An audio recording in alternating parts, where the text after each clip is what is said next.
chat. Let's get started. Let's see if this works. Does this work? Yeah, this works. Nope. We're still doing holiday stuff, I suppose. Welcome to another Healthy Gamer GG stream. My name is Alok Kanoja. Just a reminder that everything we discuss on stream today is intended to be for educational purposes only. Nothing is intended to be taken as medical advice. If y'all have a concern or question, please go see a licensed professional. Hello. How's everybody doing today? Yeah, I took a shower a little bit late. I pulled a muscle in my back when I was maybe doing a touch of the exercise. Haven't been doing Surya Namaskar as much as I should be. So that's on me. Yeah, welcome to 2023. I hope y'all are doing well. Let's try to make 2023 different from 2022. What do y'all say, chat? Does that sound good? Let's try to avoid once in a lifetime events happening like every month. Today is January 6th, and the U.S. has beat its prior record of going 6 days without a violent overthrow of our government. So good job, U.S. Here's to y'all. Here's to Americans. I guess the day isn't over yet. We did it. Woohoo! And yeah, so I had a good holiday, had some family visit, things like that. Stuff was fun. I think this is kind of too much light. No? Is that too much? No, it's okay. Whatever. I also had some time to think, which I know is strange, but I like to spend some time thinking. And so I've been thinking about like what we want to do at HG over 2023. Like, what are we doing here, chat? Like, what's going on?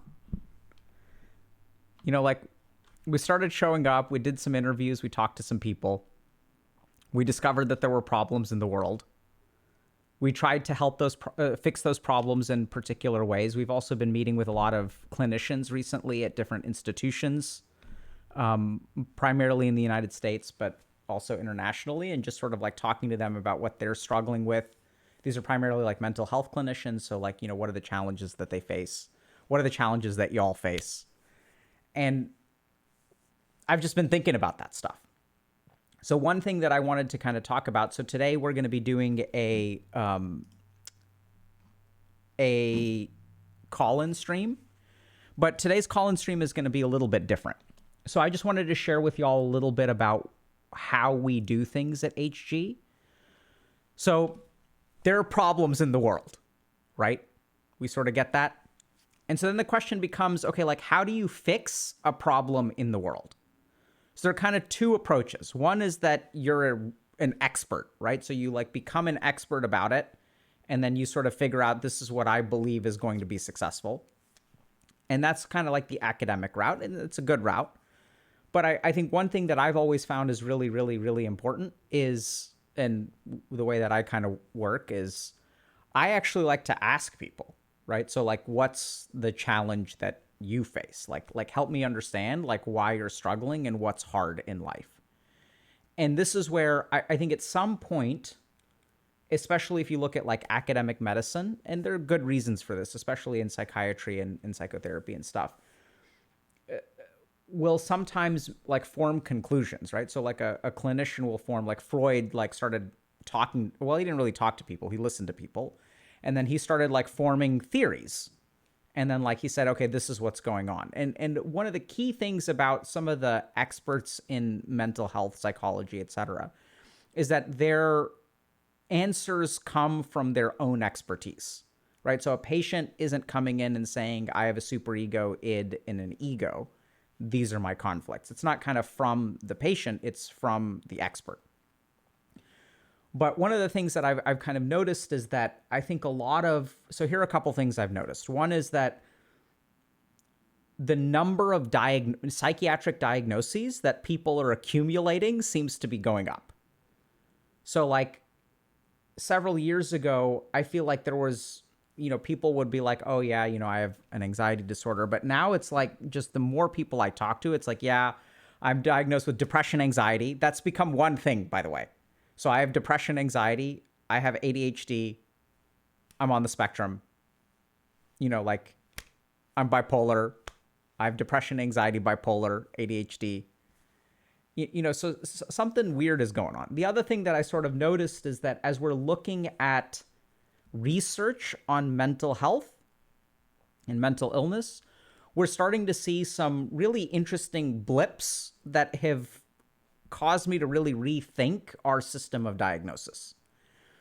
So just to give you all an example. So there was this big paper that came out in 2022 about mood disorders, especially like major depressive disorder, not being due to a neurochemical imbalance. Okay, so this created some waves. Honestly, if you're well trained in psychiatry, I don't think this was really a surprise to any of us. Like we sort of kind of knew that. It's a simplistic view, but then there's also some other really interesting bits of data. So one piece of data that I ran across, which was really interesting, is that 50% of men who commit suicide may not be mentally ill, which is like kind of interesting, right? And then the other thing, like another piece of research that I was looking at, which I've cited a couple of times, is that some of these behavioral addictions correlate with things that don't have to do with mental illness. So it's a wow statistic. So I'm looking into like the validity of that, but there's one study that suggests that potentially people who commit suicide aren't mentally ill. And so the last thing that I kind of was like looking at is what leads to pornography addiction. So this is a study that we've talked about a fair amount. But the really interesting thing is that if you look at a lot of mental illness, like it correlates with non-mental illness parts of people's lives. So, for example, isolation and loneliness correlate with suicidality, and that's kind of interesting, right? So if you look at what correlates with suicidality is not, it correlates a little bit, but the standout correlations for suicidality are not severity of mental illness, which like everyone just sort of assumes, right? So if you're the more severely mental, if you've got really bad major depressive disorder, really bad bipolar disorder, then the likelihood that you'll kill yourself is higher. But we're seeing all kinds of interesting data about this, which is that, actually like it's loneliness that correlates with suicidality. It's meaninglessness that correlates with pornography addiction. There's even some really interesting, I saw a study recently that this is interesting. If you look at teenagers, suicide amongst teenagers dropped by 20% in 2020. And there's been an uptick of suicide in teenagers over the last 6 months. And so some researchers, this is really interesting. Some researchers are trying to figure out, wait, hold on a second. Why was suicide better for about a year and a half, and now it's getting worse again? And they did some really interesting analysis, and they looked at Google Trends data. So they looked at what people will Google searching. And it turns out that one of the key factors that correlates with teen suicide is bullying. And so what happened is when all the schools shut down and kids were forced to stay at home, they stopped getting bullied. And now that kids are going back to school, the bullying has resumed. And so my point is that if we're like, the more that we learn about the more that we learn about the problems people face, I'm seeing more and more and more data that the problems that people face aren't necessarily due to mental illness. That fixing mental illness is not going to fix everything in your life. So this is a hunch that we had, which is part of the reason that we started a coaching program and things like that. And so this is what's kind of interesting, right? So we'll see statistically significant improvements in things like mood, anxiety, worry, confidence in our coaching program. And that's kind of interesting. And for a long time, people were really confused about that. They're like, wait a second, if this helps my depression, doesn't make it a treatment? No, actually. So I actually think that the trend that we're seeing in the data is that mental health, first of all, is more than mental illness. Secondly, that improving your mental health, including making progress with mental illness, is more than just engaging in mental health treatment. So this is something that I saw as a psychiatrist, where it's like, I had two kinds of patients, right? I had the patient that came in, had social anxiety, started a medication, maybe did some psychotherapy, and didn't really make changes in their life between appointments. So they would see me for 1 hour a week. I'd prescribe medication. We'd do some of the good old psychotherapy, and like their day-to-day life stayed the same. And then I had some patients who did the psychotherapy, did the medication, did meditation, but then they started making changes in between appointments. So they started actually like tackling their social anxiety. So I had one person who was, afraid of, like, felt socially anxious, but wanted to get a summer job. This was a college student. And so we talked a little bit about, okay, like, let's think about what you're afraid of if you walk in and you ask for a job application. And then they were like, I think that someone will be, I'm bothering them, and like things like that. And so we like worked through that stuff. And then like one person would just talk about it and not doing anything. And another person would actually, like, in between our appointments, stop in at 3 or 4 different places and ask for job applications. And what I tended to see was that there was a big clinical difference in terms of like the rate at which people got better. And then I started to wonder, okay, hold on a second. If mental health is more than mental illness or treating mental illness, then what about that other piece? And there's more and more data that's kind of coming up about loneliness, about confidence, about purpose, about meaning, even some of the stuff that we talked about last year about post-traumatic growth. So this is also kind of interesting, where like you can look at people who are in similar traumatic experiences, right? So this is like genocide or war or things like that. And as you have these war refugees who flee a country, some of them develop PTSD and some of them don't. And then it's kind of interesting because you're like, wait a second, like the trauma was the same. The traumatic event is similar between all of these people. What's the difference between whether you develop PTSD or, paradoxically, whether this actually makes you a stronger person? And so there's a lot of research now on post-traumatic growth, which once again, it seems like the key thing is making meaning of the trauma. So people who are able to derive some sense of meaning can actually like take a negative experience and turn it into a positive. And people who aren't able to do that take a negative experience and turn it into a prolonged negative experience. PTSD. So so it was nice to actually take a break and like not have to worry about, okay, today I'm going to be lecturing on this or whatever. Like, and I love doing that stuff, but I think that we need to reshape the way that we understand the challenges that we face. And we need to really think from the ground up, instead of starting with existing models like once a week psychotherapy, medication to improve your mood, things like that. We really need to start like thinking from scratch about what is this problem? What are all the possible solutions? What are the different ways that we can tackle this stuff? And so one thing that I kind of realized is that for most of the time when I stream, I'm here for you, right? Like you're the beneficiary. But today, what I'd like to do, we're going to do a call-in stream today, but today what I want to do is actually a little bit different. So today, we're going to be talking to people from our community about why it's hard finding purpose. And this is where like we're here to learn, right? So like sometimes people will call and they'll be like, Dr. K, help me find purpose. And I'll be like, all right, let's see what we can do to help you find purpose. I'm not saying that I'm not going to try to help people today. But I think what I realized is like as a community, if we're like talking about 2023 and Healthy Gamer, we've said it a lot, is it's way more than Dr. K, and it really is. If you look at like the community that we've built, things like Right in the Feels, like things like Social Sandbox, things like Ask a Coach, like even our coaches, right, are pulled from our community. These are y'all who decided, hey, like I've really benefited from some of this stuff. I want to help people in this way. So they're like dedicated, they're hardworking. They go through all kinds of different like educational modules and skills training and all this kind of stuff.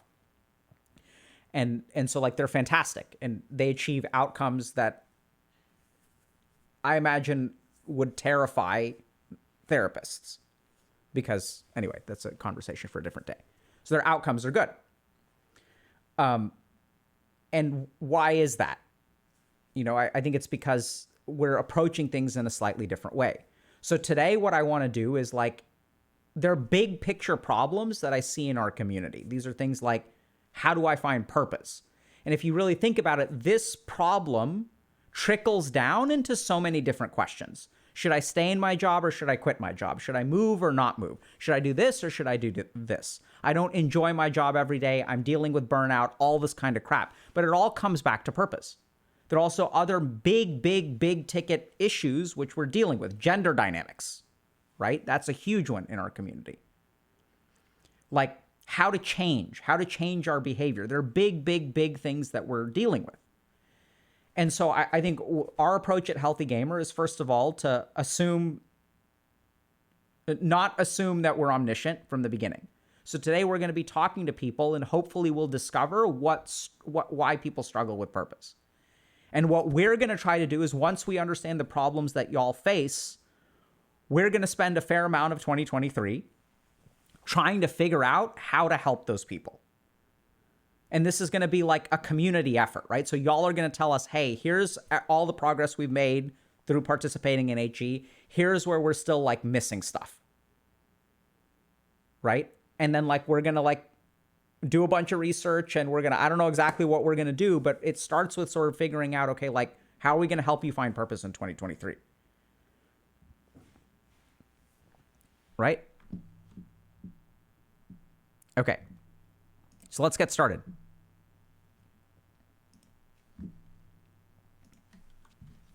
All right, Tech Teller. Ready? Let's go.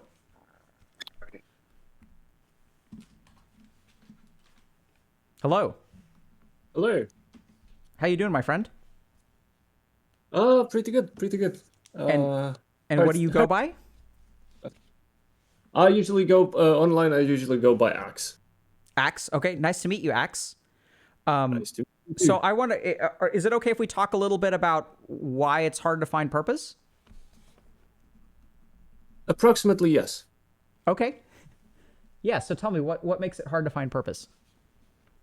So when I was looking at the question posted in the Discord earlier, my take on it was that it's not that difficult to find purpose, but it's in this day and age it's a bit more difficult to avoid being discouraged from pursuing a purpose or pursuing something that That's fascinating, Axe. Can you tell me a little bit more about that? Well, I was talking to someone about their kids' anxiety, and I realized that in a world where we have access to the internet and we have access and where a lot of purpose or a lot of interest is derived from online content, it wouldn't be surprising to see that people find it discouraging or intimidating to pursue those interests, since most of the content that we're exposed to depicts that content at its peak, at a point very close to maximum mastery, without depicting the learning curve to reach it, the struggle, effort, and failure that has to be overcome to reach that point. So then people will get initially excited by whatever that gets them into the subject, but then when they actually start doing it or try to pursue it, they find obstacles that they had never thought would be there and find themselves discouraged. I see. So if I'm hearing you, let me just make sure I understand, Axe. So you're kind of saying that finding purpose, first of all, isn't the hard part, and that in today's day and age, there's a lot of content out there that makes it look easy, right? So you can get excited about something, and then the content that kind of floats to the top is not someone struggling and failing and depicting the learning curve. The content at the top that we get exposed to is people already being mastery. So you only see the last leg of the race. You don't see all the effort that they've gone through. And then that creates an expectation that, oh, this maybe is easy. And then when people try to actually do it, the reality that they're confronted with is quite different from what they've been sold. Well, I'm not sure if the content makes everything look easy or makes people expect not to have difficulty in achieving that level of mastery, but in many cases, 95% of cases, you don't really see what the challenges are. So then you find yourself in a position where you're thinking, okay, I like the view from the top, but is the way to there with that pursuit? Yeah, and how does someone answer that question? Um, in my opinion, I don't think you can answer the question. I don't think you can say, "Oh, look, okay, so I've finally found the path of least resistance. Finally found the thing where either the challenges to reach the top are not great enough for me to get discouraged, or I found a path where my innate talents or my whatever allows me to reach the top without much effort." I think it's more, to make another mountain simile or comparison. It's more about finding the purpose where you which you do not pursue for the sake of what the view from the top looks like, but which you pursue because you enjoy the pursuit of it. Okay. So in So the case so of a job, yeah, yeah. So what I'm kind of here like so I'm also hearing kind of this question of is it worth it, which is a really common question, right? I'll hear that a lot, which is the grind worth the view from the top? And then yeah, I'm also kind of hearing you say though that sometimes people look for the easiest path forward or the one that yep. isn't too difficult to where that is it worth it becomes easy, right? Because it's not that hard to actually advance. But I'm also kind of hearing you say that the real goal is and maybe I'm, so correct me if I'm wrong. The real goal is to find something where it's the climbing to the top of the mountain part that's actually pretty enjoyable. Yeah, well, so I try to look at things and simplify the problems I deal with. And when thinking about this particular issue, I decided, okay, like I'll just assume that there's no success without effort and struggle. So then, so the difficult parts are impossible to remove. So then, how do I, put myself in a position where I can pursue something and not hate every second of it up until right before the reaching the top. So, and can you tell me So, a little bit about what your journey has been like in your life and where you are with finding purpose? well, in my particular case, to simplify, I started out developing a lot of hobbies, and I would say that I started out being what one would call a gifted kid, because I found it easy to grasp the basic knowledge or the basic skills of almost anything. But then as soon as I would hit something that would make the whole thing look difficult or that would require the least bit of effort, I would suddenly not like want to quit or feel like this is too difficult to pursue. I just suddenly felt like I had lost the enjoyment of the thing. And I Hmm. found that really weird, because like, why am I no longer enjoying this thing, specifically at the point at which it becomes difficult? And what was the answer you came up with? The answer I came up with was just keep going. And like, the moment when I realized that I can't keep going like that was when I almost quit the latest sport that I had begun doing.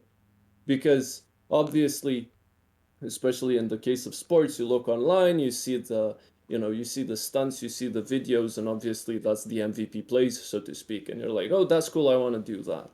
And then you actually get into doing the sport. It happens to be an extreme sport. It's mountain biking. You get to actually doing it, and you realize, wow, this is scary beyond belief.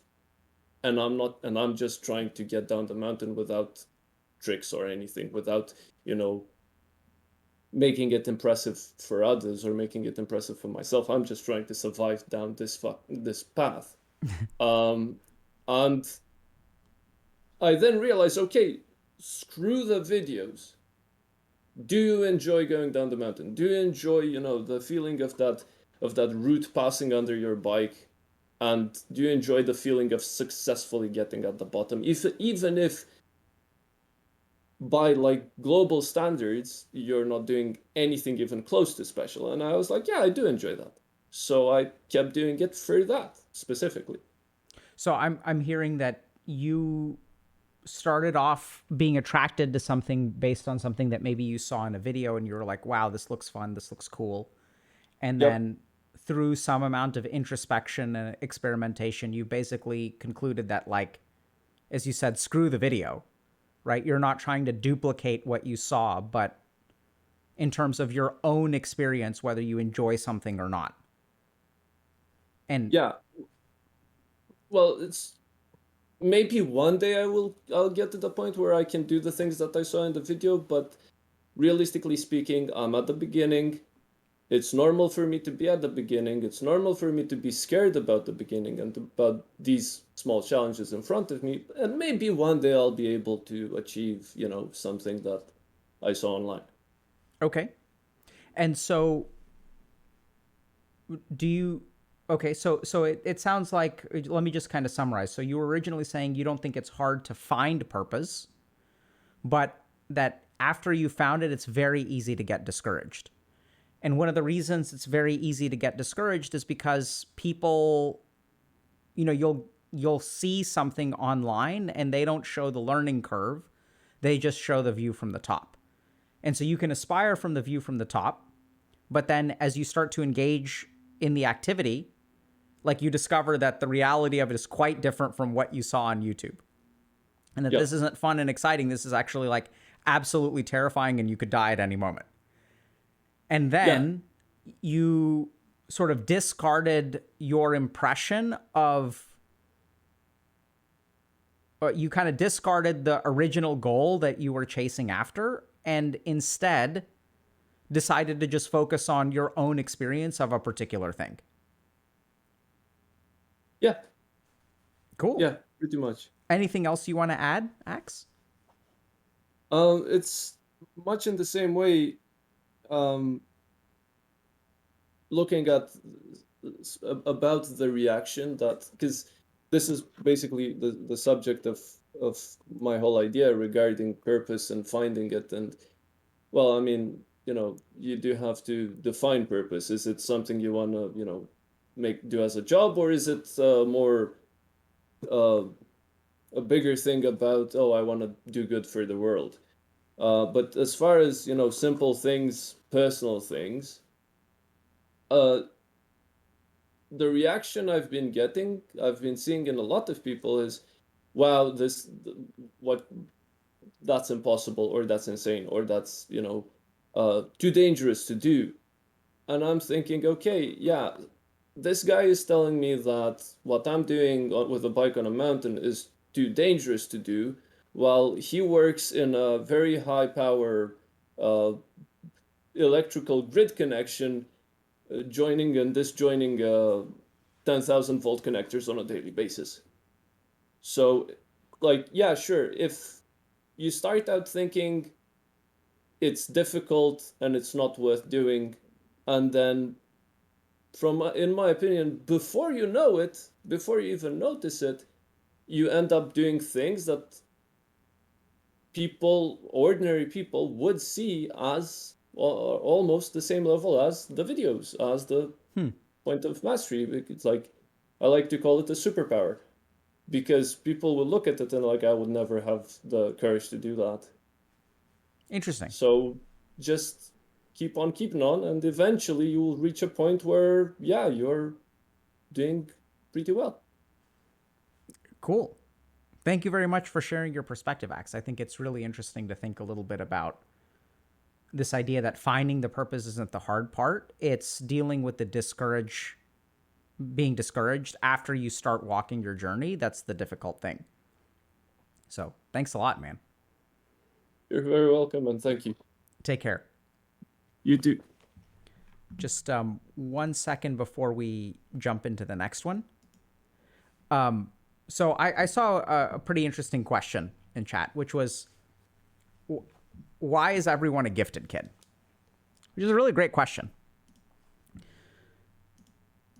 So I think what we see in our community is that we do have a lot of gifted kids. And why is that? So we made a video some time ago about how gifted kids are actually special needs kids. And I think this is not something that has been well acknowledged on the whole in our educational system. That if you think about a child who has a very high IQ, that school is actually like all about moving at a pace that leaves no one behind. It's not about moving at a pace that is tailored to an individual. So I think that one of the reasons that everyone here is a gifted kid is because we're one of the communities that actually kind of acknowledges that, and we encourage people to push themselves, right, at the rate at which they're capable of. So case in point, this guy was just saying, you know, people are looking at what I do and they say, that's too dangerous. And I have no idea if, I mean, hopefully what they're doing is they're mountain biking in a way that's like safe and stuff like that. But this is kind of my point, is that a lot of us are judged based on like the average, right? So people will say, don't do that. Like, that's crazy, you know? And I think part of the reason that we do actually have a lot of gifted kids in our community is because we're one of the places that like we kind of acknowledge that that comes with challenges. It's not actually straight advantages. And then a lot of the gifted kids, a lot of what we actually offer is like the stuff that the gifted kids missed out on. So if you think about the problem of a gifted kid, it's that things are easy, things are easy, things are easy. Therefore, I don't build up the habits necessary to deal with challenges, because I never learn how to deal with challenges because I'm never given a minor challenge. What happens is gifted kids hit a wall. And once you hit that wall, then you don't have the necessary infrastructure, discipline. You start to view yourself as lazy. Why are gifted kids, generally speaking, lazy? Well, what determines whether they're lazy or not is whether they've had graduated challenges and they've learned how to overcome those challenges.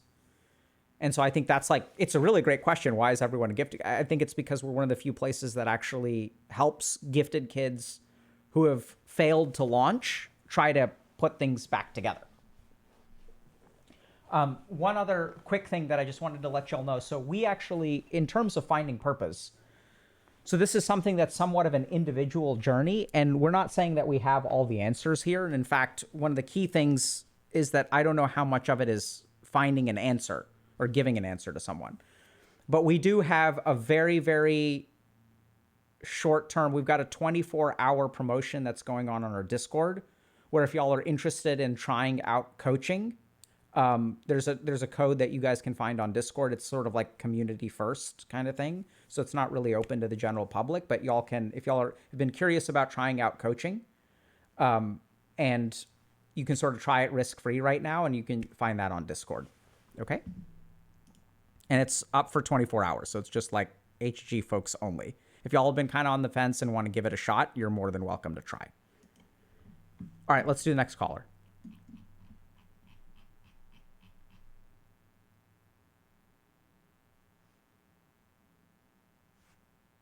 Hello.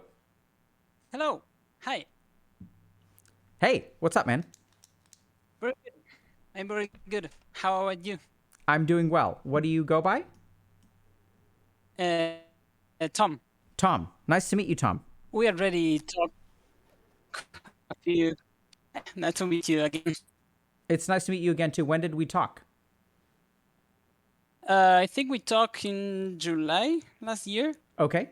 Yeah, your voice sounds a little bit familiar. Okay. Cool. So can you tell me a little bit, Tom, about why it's hard to find purpose?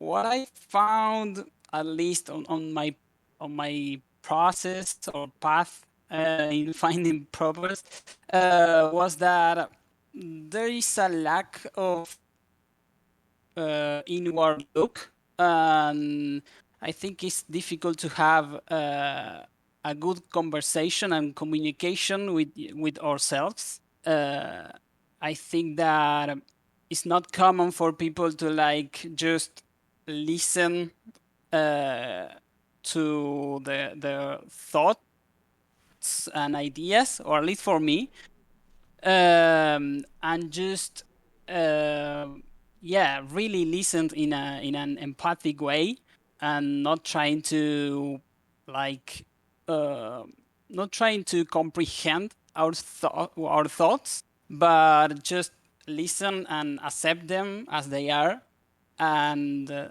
and yeah, mostly that. I think that a lot of external influences got into our chain of thoughts that makes challenging to make it that sorry affects negatively in our time when we do introspection. uh, yeah. So you're saying, so what is it that, are you saying that external influences is what makes it hard to listen to your own thoughts and ideas? No, I think it's the way we communicate with ourselves. Like when we sit down and say like, okay, I'm going to think what I want to do in the next few months. Uh, I think that we don't really, or I don't really listen to what my mind wants, or my mind, or the ideas I have. I just judge them and try to find what, if they are good, if they are bad, if they give me fear, or if not. I think all that thinking from external influences. For example, if I'm thinking that I want to drop out from college, and I judge that feeling, and I automatically start thinking about my family and what they're going to say, and I'll blah blah blah.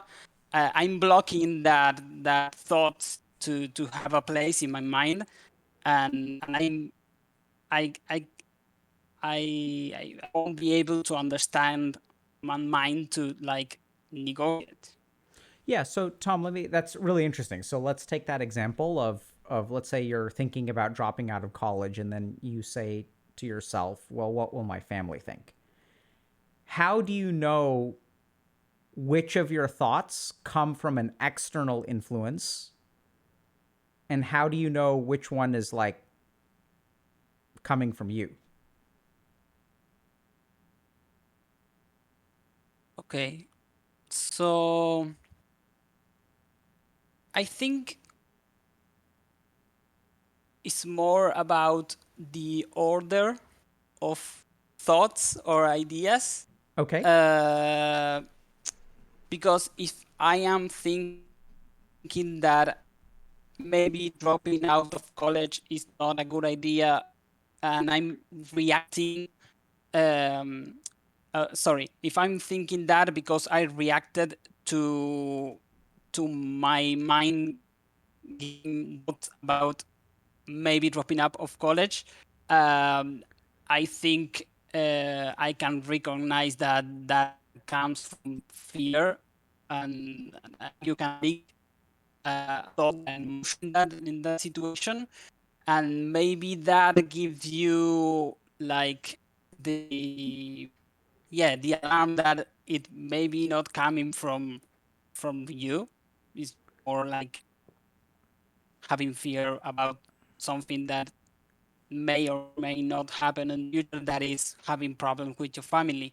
uh and yeah, but it is I think it's very difficult. Yeah, so I heard you kind of say, and there's a little bit of lag, so we didn't catch 100% of what you said, but I heard you say kind of the Oh, yeah. order of idea. The Sorry. order matters a lot. So what came first? and that if you're reacting to a thought, there's a greater chance that that reaction is coming from an external kind of source. Yeah, I do believe that. I think if you're listening and accepting or reactions quickly and trying to patch things that may be problematically in the future, you can like understand yourself. And it's not only a thing about understand yourself rationally, but it's more like feeling like you are listening to yourself. And I think that in some part, at least for me, clicked, and it helped me a lot to like believe in myself more, because I was like more in line with what I was thinking, even if that leads to deciding not to drop out. At least I knew that I was thinking about that, but I made a decision. And I think that instance of negotiating with your mind or with yourself is very important to like put a foot forward and keep going on that direction. Okay. So, Tom, it's a little bit hard for us to understand what you're saying. So I think we'll probably going to have to try again later or something like that. I'm not sure if there's something you can do about the lag, but we're basically catching about 50% of what you say. I don't. Oh, Which, I'm sorry. That's no, wrong. I mean, it's not your fault. It's, it's the internet. Yeah. And, but I still do very much appreciate you calling in today, because I think that, there's a lot that we did catch, which I thought was really interesting. And the main thing is that sometimes we have like an internal impulse or desire or thought, and the way that we react to it can be problematic. And that sometimes the way that we react to it is based on external influences. And how do you know? Because everything is happening in your mind, right? And I think it's a really cool insight that how do you know what's coming from an external influence and what's coming from an internal influence? Well, it's simply the sequence. It's what came first and how you react to it that could give us a clue as to what is coming from you and what is coming from other people. Yeah. Yeah. So thank you for that insight. I think that's actually very helpful. I think it's going to be hard for us to continue talking, though, just because of the lag. So, yeah. But I very much appreciate what you shared. No, yeah, perfect. Thanks you for the opportunity, and yeah.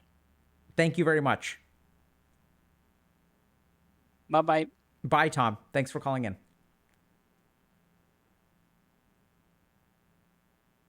It's useful, right? So it's interesting.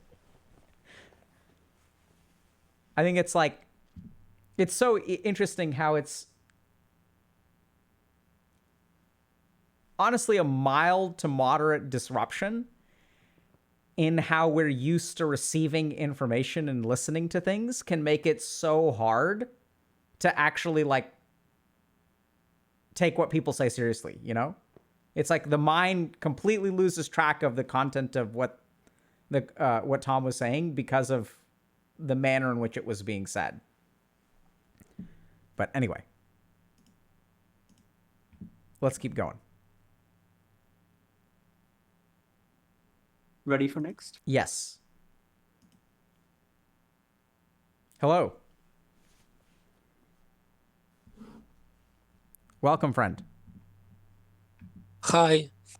Hi. What do you go by, my friend? Well, I kinda have name in documents, which is Max, but usually I don't have a name, so people treat me differently. So I used to that like something without a name, so you can call me as you wish, and it's fine. Can you help me find something to? How should I refer to you?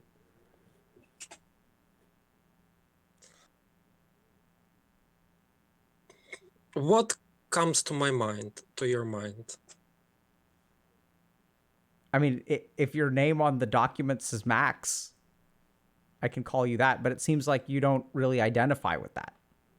So how do you Yeah, how do you think of yourself in terms of identity? I know that I don't have an identity, and people usually like called me like a Staffy or Ghost or whatever. Some people say that I'm not even exist. Wait, can we talk about that for a second? Of course, I'm kind of very curious for people, especially for doctors, and this is why I follow you, because I have passed like really a lot of help, and no one can help you, and something from your channel helped me. I kind of knew it, but I need a confirmation from that because I thought I was insane or whatever. What was it from our channel that helped you?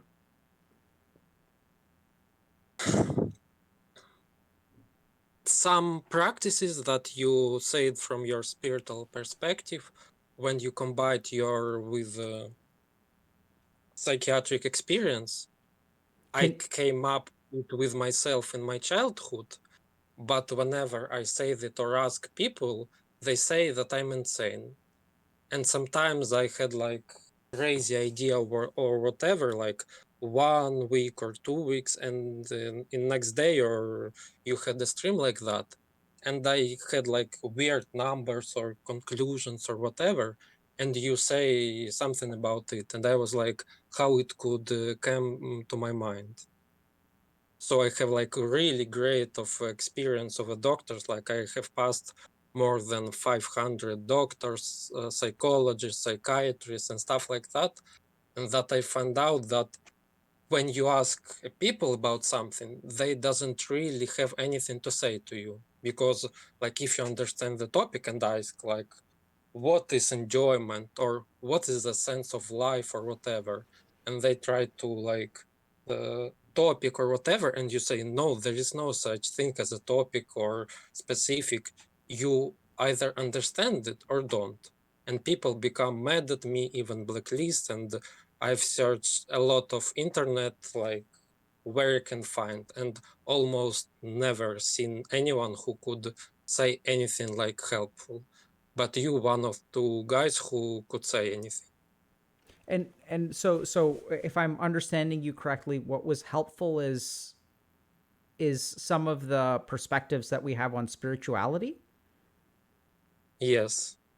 Can you help me understand how that was helpful? You understand one thing, that science is not first comer. Like you have to find not even balance, but communication with science and understand the people or stuff like that.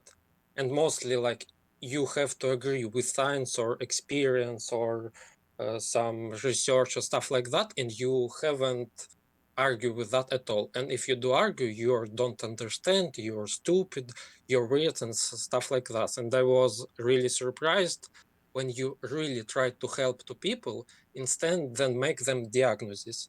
Because when you ask, do you really like want to help, need to cope a new habits or strategy or whatever, or I call you a diagnosis, and people will suffer because, oh, I'm bad because I have ADHD, PTSD or stuff like that, and I don't know what to do, and I will ask like any information about that, I see. So and usually it suffers. I see. What I'm hearing you say, Max, because this is why I wanted to understand, because what I'm hearing you say is that you've worked with a lot of mental health professionals, and they are quite insistent about labeling you in some way, as opposed to trying to help you with particular problems that you may have.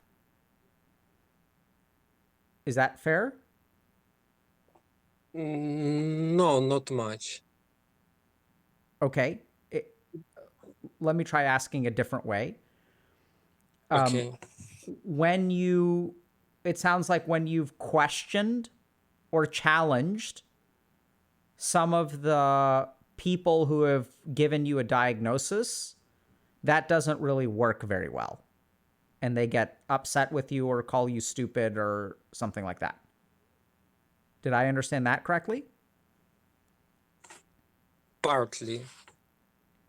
Can you help me understand what I'm missing? You are missing that there are some people, maybe group of people, that are not suit any category, diagnosis or whatever, and then they come to doctor or mental health professionals. I They see. cannot simply say you like, we don't know what the hell do with you, and try to make you with everything they know, and when you don't fit or don't agree or don't follow anything, you're like broken or whatever. I see. So what? Okay, that helps a lot. And I'm still hesitating to call you Max, but I don't know what else to call you. So what I'm kind of hearing you say there is that it seems like you don't really fit into the categories that people try to put you in, and that you're kind of like a separate sort of being. Yeah, because I have very hard kind of diagnoses that are not treated, but I'm kind of alive. Also, I'm almost no eat food and no sleep, but I'm kind of alive. I can just kind of, exist, but not follow biological laws or like, and I'm kind of fine. And people say like, you have to sleep or have to eat a lot or do exercise and stuff like that. And I'm kind of no, that's too much exhausting, and kind of like, sleep 2 hours per day or 2 hours per few days or per week and nothing special. And instead of like how we can help you or whatever, you should do medication, you should do 1, 2, 3, 4, 5, then a weird test, and then another, and lab begins over and over and over again. And then we don't want your stupid or weird questions. We have our therapist who help with us.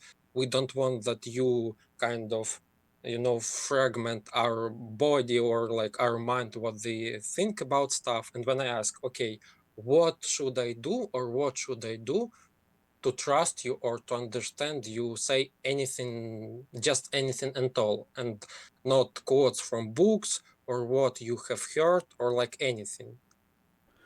And nobody can say you anything at all besides their knowledge. So can you help me? Like, can you tell me what's an example of a question that you would ask that people have difficulty answering? For example, like, why do you think you a good specialist or psychologist or psychiatrist? I can see how people would be pissed off by that. Just simple, It's. like, I think it's a fair question, but I can see why someone would be upset by asking that. Does that make sense to you? Why someone may be offended by that question? It's obvious just for one reason. If you understand like emotion, how people see the world or whatever, there is no difficult to say to you, why do you think you make a progress? But when you say like, I have some instruments with one people and another I don't like, you're not mental health professional, you just an idiot, sorry for my language, who tries to help themselves than other people. And I have like, my goal 3 questions. Why you are a good mental health professional? What is enjoyment? And what do you live for? I see. And So if like yeah, I not even like ask you anything to say, just say like whatever you want. I'm not even like one answer, second, third, or whatever, just anything. And I'm very rare to find that anyone can say anything at all. And I understand that I have very traumatic life, suicidal attempts and stuff like that. But you try to like understand anything at all, but people like have all answers and they are fine. And I'm kind of weird or outcast or insane or psycho and stuff like that, but okay. do you think you're weird or insane or psycho? Or is that what other I'm people call not, you? but I used to told that everywhere in the school, from parents, at work. So I kind of, play like a clown or whatever, like my people, like, okay, I'm weird, I'm like psycho, and you are not, or whatever. And that's like in front of like very honest questions, like what your idea of life, or what is a thinking process. So you're making thoughts, understand on life or whatever, but how do you deal that? How do you understand that your thought process become from, like, where's the origin, whatever? And people like, well, I don't know. And then I ask, isn't it weird that you don't understand or don't get or don't interest why it comes, but you have to have it from different people? Yeah, I think that makes a lot of sense. So can I? And I'm still sort of. So do you have a sense of your own identity? Like, do you identify with a name or something like that? No. How do you understand why you don't have a name that you can identify with? I don't have to identify myself with a name or something. Okay, I agree. You don't have to, but why don't you? Why should I? It's a good question. It's a really good question. Okay, yeah. I mean, so unless you have, so is it fair for me to understand that if you had a good reason to identify with a name, then maybe you would do it?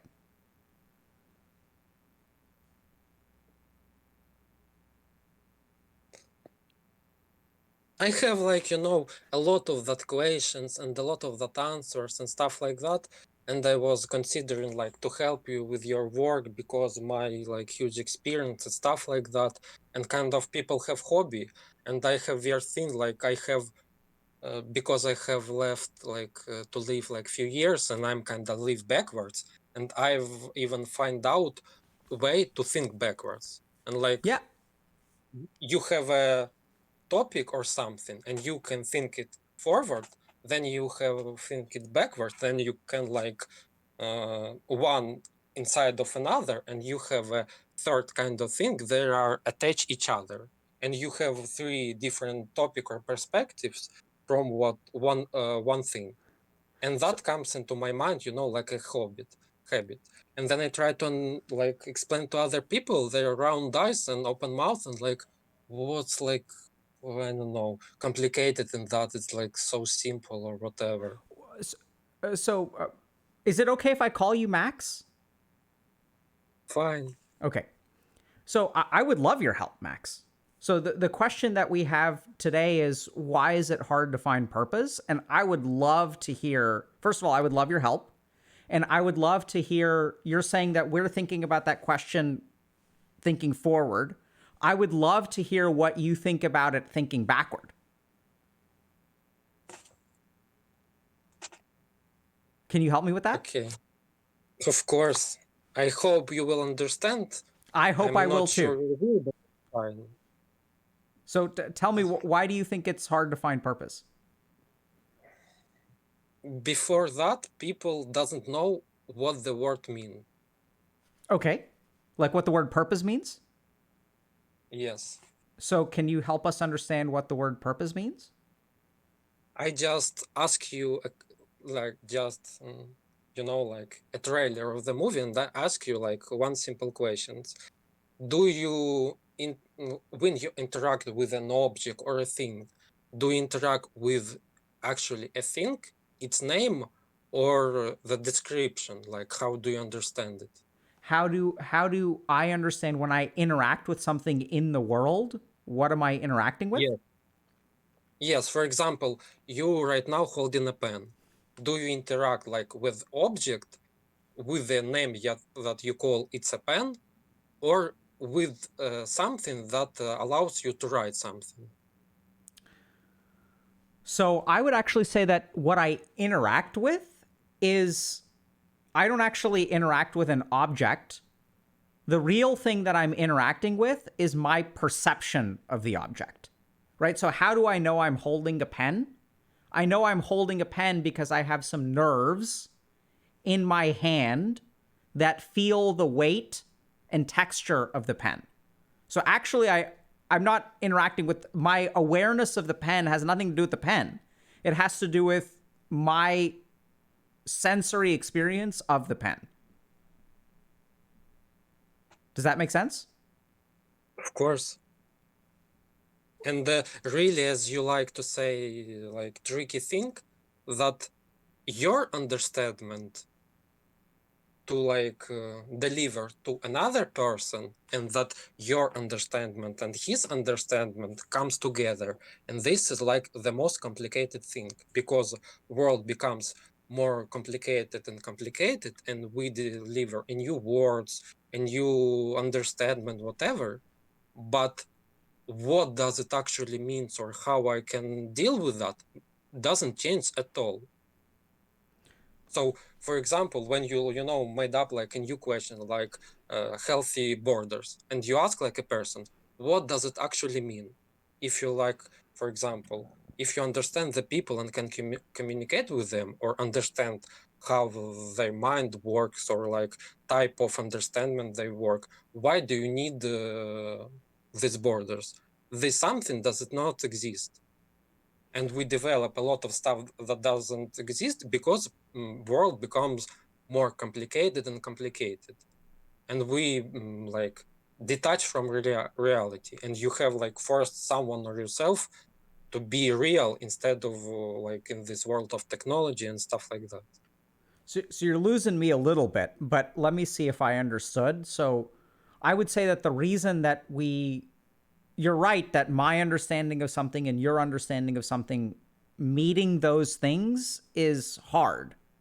That's why I think we have language, right? So language is a way that we try to. So when I use the word pen, is this really a pen or is it not a pen? Like, I don't know philosophically, but I mean, like, from a communication standpoint, the reason we have words is so that we can try to match our understandings. The problem is that we'll never be perfect at that. No, that's not the point. Okay, I'll ask you differently. What, for example, you and me or other people should do that for different people one name mean the same? Like what people or some person should do that one name or one object for everyone was the same? For I don't think example, that's if I like, possible. and if I say it's possible, but very rare someone thinks about that. I even have someone who has a lot of research about that, and there is a way, but not obvious, Is it possible? of course. How? Why do you think people have kind of united work standards? Do they have united work standards? In general, It's a good question. Let me think about it. Can I think for a second? of course. So I think probably the reason we have united work standards is because as human beings, we have discovered that in order to coexist, we need some conventions. So I'll just give you an example. I don't know if this is going to apply or not, but here in the United States, we drive on the right side of the road. And it's not that the right side of the road is better than the left side of the road, but the important thing is that everyone agrees to the same set of rules, right? Because if everyone is like, I'm going to drive on the right side of the road, then people coming in the opposite direction will not bump into me. So sometimes with human beings, the reason that we have standards of behavior is because it allows us to interact in a harmonious manner. So I would say that probably the reason that we have some standards of work have something to do with human convention, have something to do with like biology and evolution, and have something to do with like some kind of functional benefit to the standard that we have. So why isn't the standard of work 24 hours a day, 7 days a week? That's because that's not biologically possible. So we have some kind of biological constraint that creates some standard of work, and then there's some of this convention business that goes on there too. Does that work as an answer?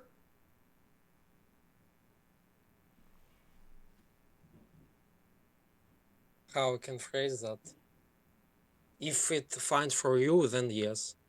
I would say it's good that you have some kind of answer than nothing. What? Well, I usually ask people this question a lot, and this is kind of, for me, not simple, but regular questions. And very rare that someone say you anything at all. Okay, yeah. And that you have answer that you have made, it's good because you have at least something instead of nothing. So I'm hearing you kind of say that sometimes you'll ask like really, really, really basic questions about why stuff happens and you don't get very good answers. I don't answers at all. Or usually this is philosophical, I never thought about that and stuff like that. And then like, if you don't understand the basic stuff, how you can make, like the whole digital world work or stuff like that, or you want, I don't know, space expense, medical stuff, whatever. So Max, if I can go back to like, can you help me understand, like, do you feel like you have a purpose? A lot of people to me say yes, but I'm not sure. A lot of people to you say yes. What do you think? Right. So I think I'll turn your answer back on you, which is that if it works for you, then that's fine. But I mean, forget about what other people say. Like, what do you think? What I think is very complicated. What can I say that everyone could understand is I try to help people understand why they are live for. That sounds like a noble purpose.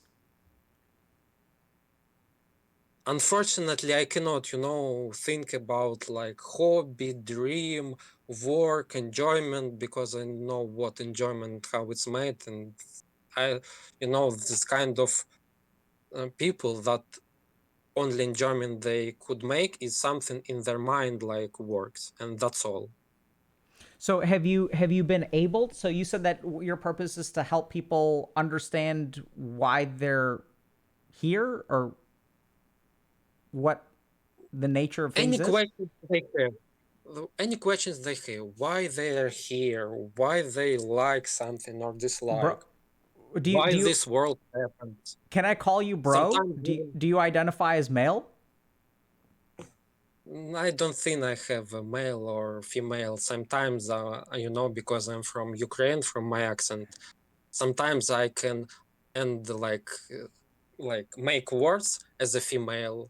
So sometimes I forget that I'm male and speak as female and backwards. So But depend. are you offended if I call you bro? No. Okay. So I can call you bro? Okay. Okay. So, bro, let me ask you, like, so you said that you help people try to understand, like, some of these basic things about why they're here in this world. Can you please share with us if you've been able to help people and how, like, what did they discover about what is enjoyment?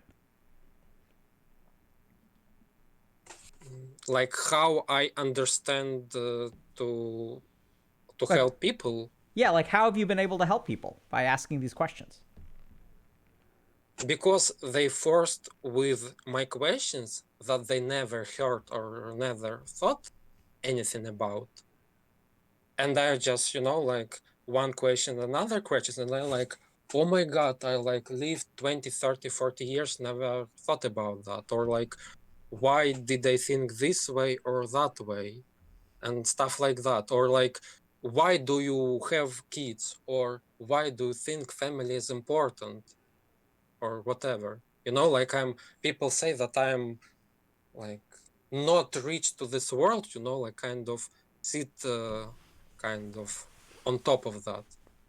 Do, Maybe because of that I have experienced clinical death, so I don't have really. wait, I what? can understand the family. Clinical death, like when Did you say people you come have back from. experienced clinical death? Yeah, yeah. What does that mean? When you kind of come back after you have been dead for like couple of minutes or 10 minutes. And Kind of you have been on other side of existence when your body has been dead. and can you tell me what that's like? That's kind of very weird. Like, for example, like imagine everything you have seen in life, you like main character, and this happens with you, and at the same time you like a witness and witnessing this is from the other side. You understand the action, the voices, but no color. It's like black or gray, whatever, without colors at all, and no sounds. And you understand it very great with two perspectives already as your main character. And this happens with you all the time. And you as a witness and witness from other side and want to change something, but you can't. So it sounds like you could make observations of the life that you used to live, but you couldn't interact in any way, in that there was like no color or that. Is that right? Yeah, yeah. So I'm curious, Max, did some of your lack of identity, did that change when you experienced clinical death, or you felt this way before clinical death? It was kind of when it started, and after that, and because of that I haven't had dreams. Really, really, very, very rare. And when high stress, and only in this way, like I cannot have a dream, I only can have a dream and this kind of thing. Wait, but did you have a name before clinical death?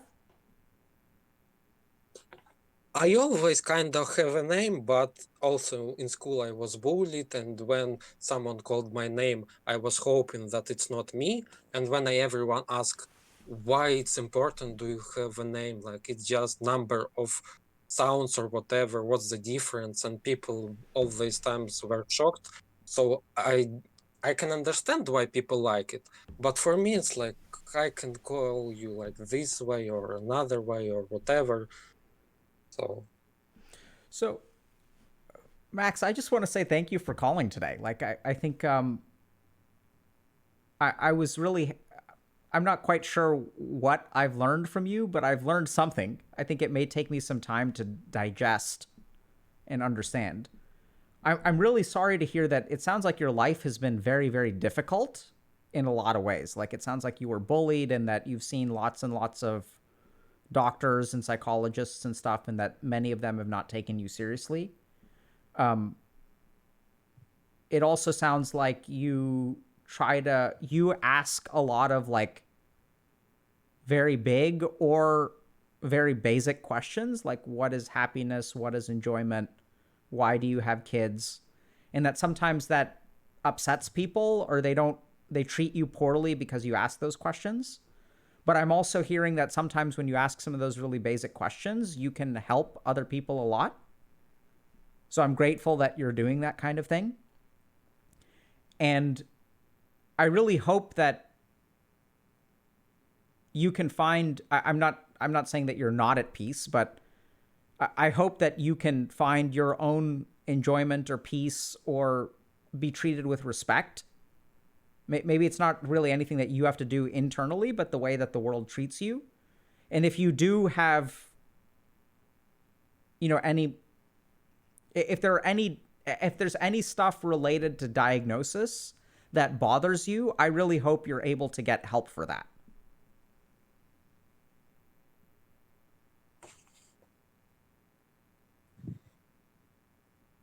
Well, okay. I just wanted to say that no reason to worry about that.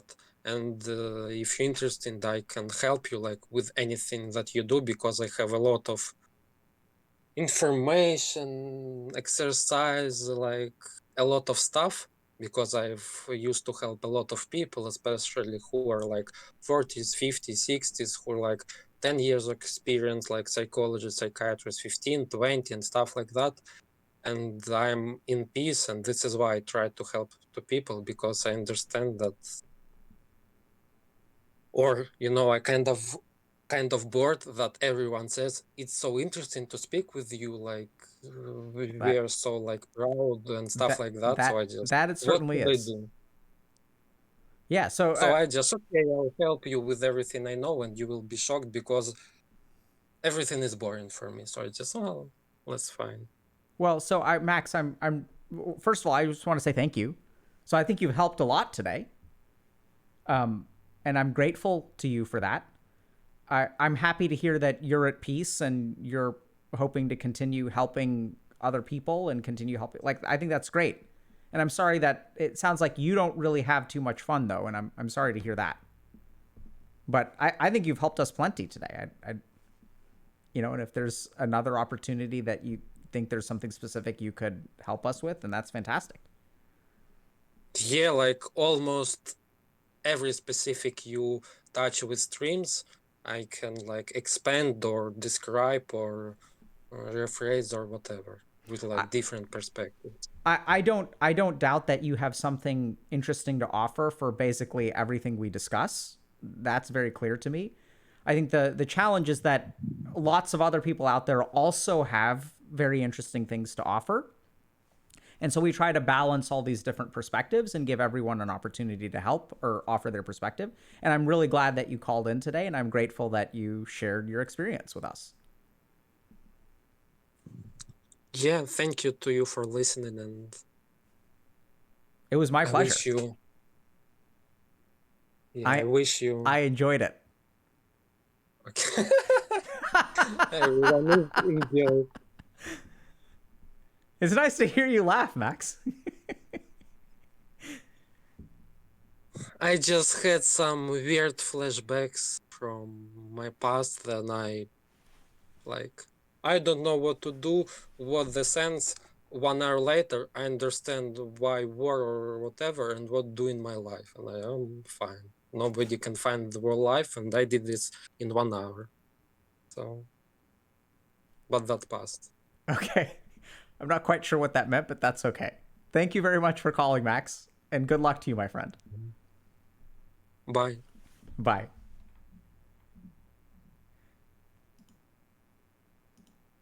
All right, so that was different. So I just want to...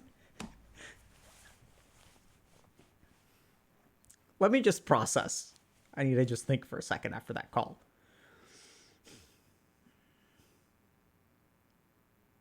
So my first thought is based. My second thought is based. And my third thought thought is based.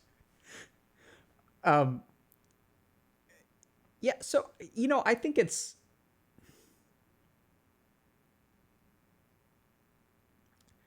think we sometimes get way too caught up in like little things, right? Like we get super caught up in like, oh, this person didn't text me back.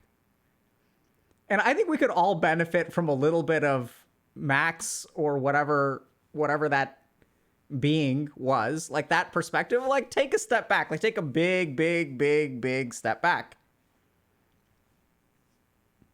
And like, because if you think about it, when Max asks a question, what is enjoyment? It's sort of like, I didn't enjoy this meal. Well, what is enjoyment? It's like, let's take a step back and really think about what are we doing. I think it's actually very useful. So there's a text, maybe this is just top of mind because I was teaching about this yesterday, but there's this text from the Hindu tradition called the Brahma Sutra, which is like, starts with a lot of this stuff that Max was talking about, which is like, what is enjoy? Like, what are like the basics of what we're doing here? And it sounds like the guy got a couple of diagnoses here or there. Sounds like he's had many. I think he's had 500 encounters with mental health professionals or doctors. Maybe they're not mental health professionals. And like, but sometimes like, it can be useful to just ask some of these fundamental questions. And it's also important to remember that I kind of feel like we can get myopic with our experience of life, right? We're talking about like burnout and things like that. And it's like, life is like way bigger than this. And I think it's lovely to hear from someone who's just had an experience of life that's very different from our own. I think there's a lot to be sad about in terms of just some of the stuff they was describing, being bullied and not being taken seriously. And like, he asks a question, which I think is a fair question. What makes you qualified to be a good psychologist? Like, I think it's a fair question.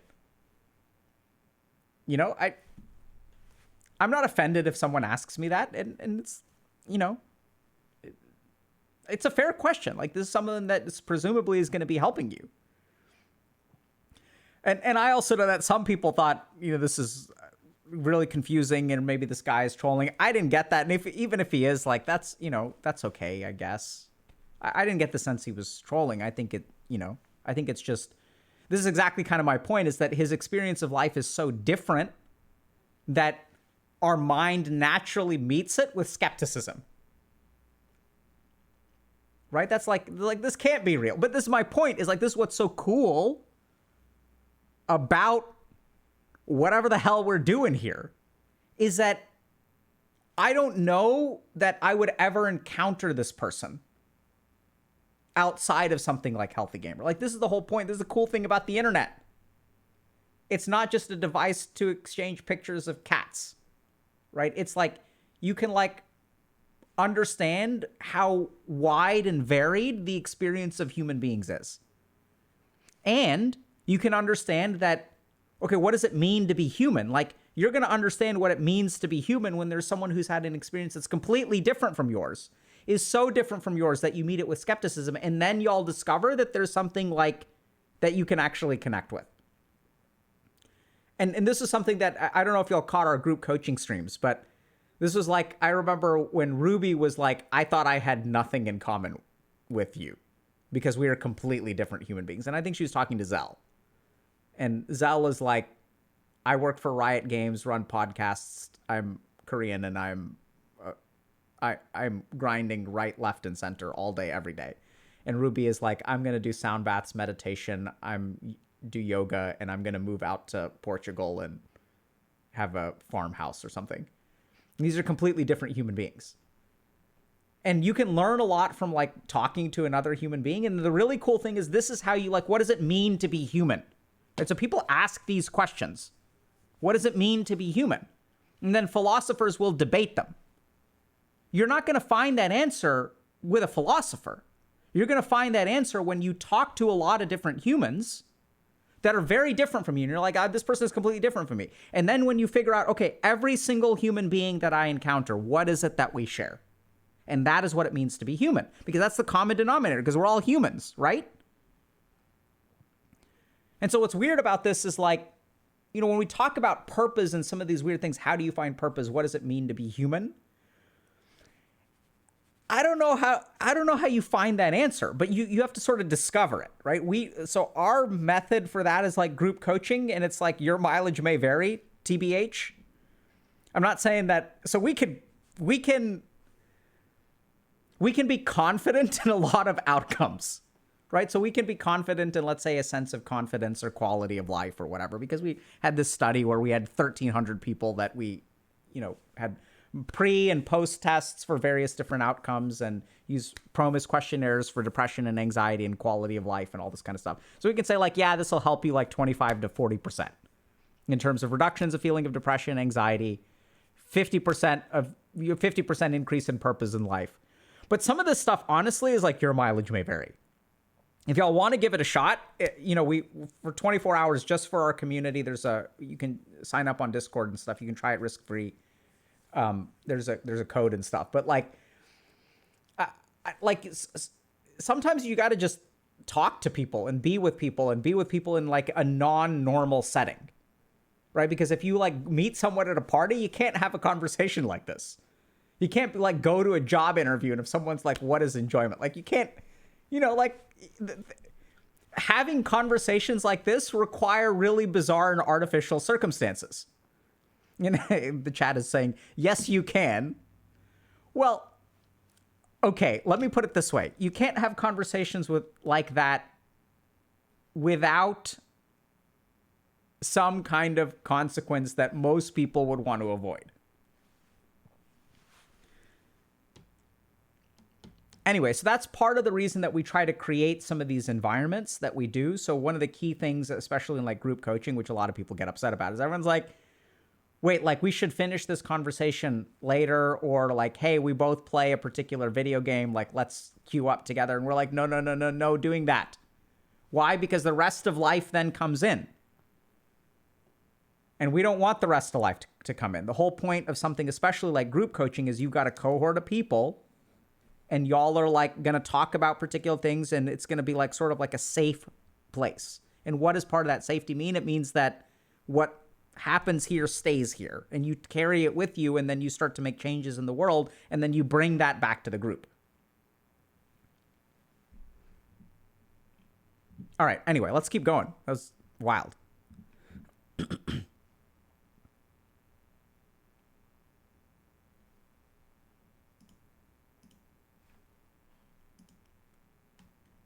Hello.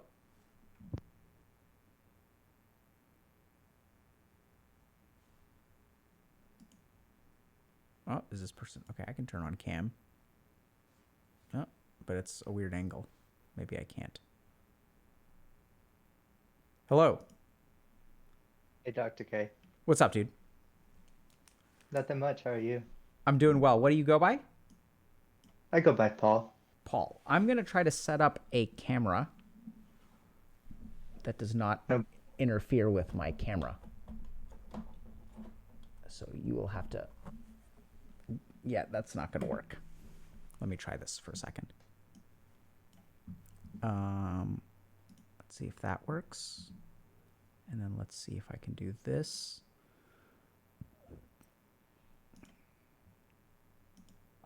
There we go. What's up, dude? Nothing much, Dr. K. How are you doing? I'm doing well. What do you go by? I go by Paul. Paul? It's nice to meet you, Paul. It's nice to meet you too, Dr. K. So tell me, what makes it hard to find purpose? Yeah. For me personally, I was doing a bit of lagging? You're lagging a little bit, and now I can't hear your voice, but I can see that you're speaking.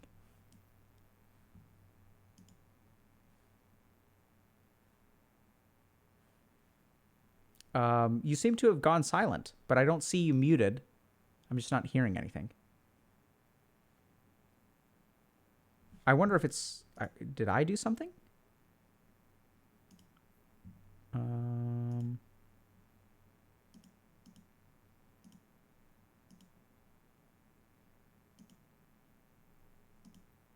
I'm wondering, Tech Teller, can you say something? Let me see if the sound is on my end. Yep. Testing. Okay, so I can hear Tech Teller fine. So, and yours was working, Paul. Can you hear me? Okay, yeah, he's rejoining.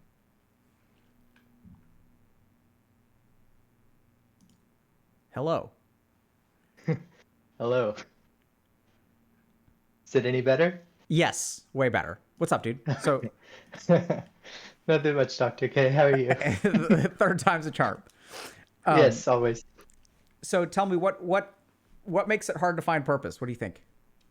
Yeah, so for me personally, I was doing a bit of reflecting. And as I was writing the post, I felt like it came a bit to fruition. So if you don't mind, I'll probably just read it so I can Sure. focus in. We have gone through a shared experience as humans for 2 years of our life. We had time to be alone, forced to go inwards, even traveling for minor events, called on us a lot to push through the obstacles that we were enforced even by law. We now have the opportunity to move past these experiences with a clear mind and see where we want to go. New year and a general sense of movement again can be nerve-wracking. What do we do now with our newfound freedoms?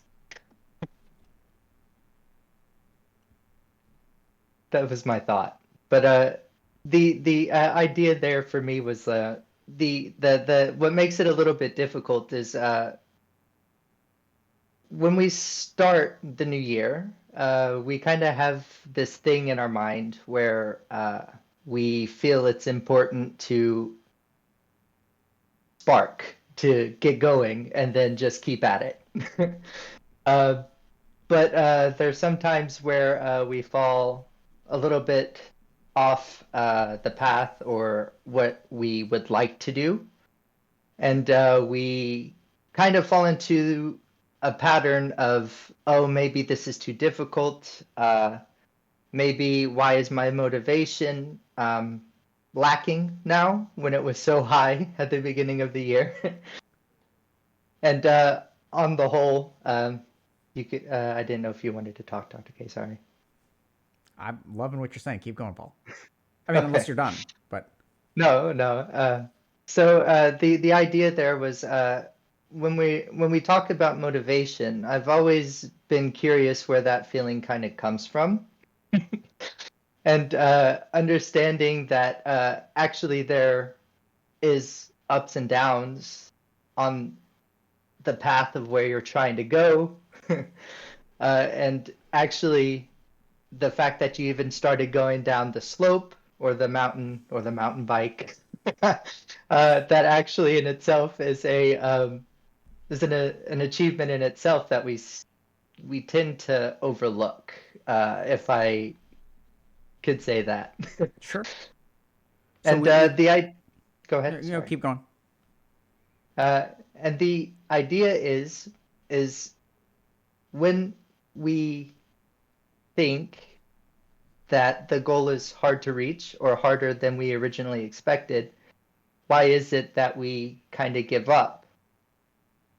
And I was always questioning that myself personally, but I actually started running into people quite a bit who were actually falling into that same sort of pattern of questioning and wondering why. And eventually, I started to learn for myself that actually it's a long road to where we're going. But a journey of 1,000 miles starts with the very first step, as corny as that sounds. And I don't know. I think that's a really difficult thing as a person who's trying to achieve something or pursue something, to lose sight of that fact. So that's why I think it's difficult to make plans in 2023 and any year really. I'm curious. What's are you nervous? Is that why you're laughing, or what's going on? Because I heard you crack a couple jokes in there and things like that, but No, I actually just feel very happy. Okay. So it's nice Yeah, to you don't talk. seem nervous to me, but Okay. So let me ask you, is it okay if I ask you a couple questions about that, Paul? Sure. Um, so where do you think this idea of getting going in the new year comes from? I think it comes from a lot of different sources.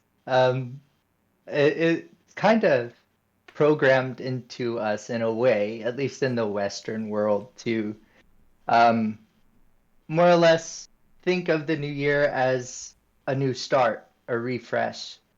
Um, and I don't believe that is actually true.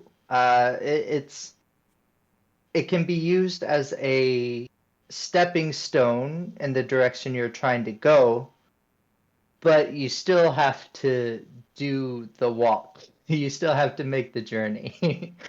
um, and that's where that thought, I think, kind of comes from. It can even come from yourself, it can come from your family, it can come from multiple different sources, I would say. Um, but at the end of the day, it seems more or less along the lines of, since this is what we're supposed to be doing on the new year, this is what we do. Okay. And yeah, that's my thought process. So like there's a programming, there's like kind of this, everyone collectively gets together and is like, hey, like New Year is a time of new beginnings, so we should be doing new stuff. Yeah, let's do new things, man. Yeah, that's exactly right. Yeah. And I thought you shared another really interesting point, which is that oftentimes getting started is the hardest part, and that we tend to overlook. So, like when we, this is kind of, if I'm piecing together what you said, or I think you kind of said it pretty clearly, but you know, when we start doing something, sometimes it's harder than expected, and then we can lose motivation. Like motivation can kind of fizzle out, and when we do that, we sort of see that as a failure, as opposed to acknowledging that getting started is actually the hardest part, and like there's a W somewhere in there, which we don't really acknowledge. Yeah, and I actually think that's one of the more major issues that I've actually heard a lot of people talk about. Like, it isn't the fact that that desire isn't gone, it's just pushed to the back for some reason. And it kind of seems like friction is viewed as something to run away from instead of understand that if something was easy, everybody would be doing it. Okay. And that's the thought process, at Paul, least. are you high on life, or are you just straight up high? No, I'm high on life, I Okay. promise. And why do you think people give up when it's harder than expected? I mean, for obvious reasons. You can, maybe not so obvious, I apologize. But you can more or less, I describe it as have a growing pain. And when you're growing or trying to learn, there is a form of change that has to occur inside of you. And I think the idea that it can be overnight, that it can be quick, is not very obvious when you initially start. Wait, so are you saying it can be overnight, or it isn't overnight? Uh, in my personal case, that's all I can talk about. It isn't an overnight thing. Okay. It's increments. It's sections of growth and recognizing it, no matter how minor. And I feel that being hard on yourself and trying to shield yourself from your growth is probably the easier road. But that growth has to come from within, and there has to be a change from within, I would say, as you're growing. It's a process. But that's just my thought. So let's say like fair point that oftentimes we want to shield ourselves from difficult experiences. What do you think it is that allows people to not shield themselves? Like if I'm at the fork in the road, right? What's the determining factor about whether I take the easy road or I take the hard road?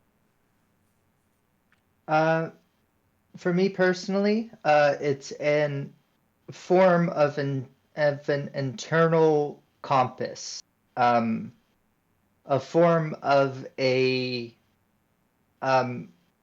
path. I imagine there's a split in the road, and then you see something in the middle that isn't as worn down, that isn't as cleared off, but there's something that's driving you towards that path. Maybe it's an inspiration that came from anywhere, and that's the song that you hear when you're starting to walk down that middle path. What do you mean by song that you start to hear when you're walking down that middle path? What does that mean? Yeah.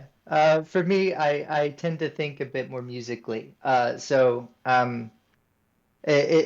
of this is a negative connotation, but I'm not meaning it that way. A siren song of sorts that kind of guides your decisions in between the decision part. And I know that's a bit more abstract. Guides your decisions in between the decision part. What, help me understand that a little bit? It's clear to me that you've got this whole internal system going on, but I'm trying to understand it. No, I agree. I appreciate that up front.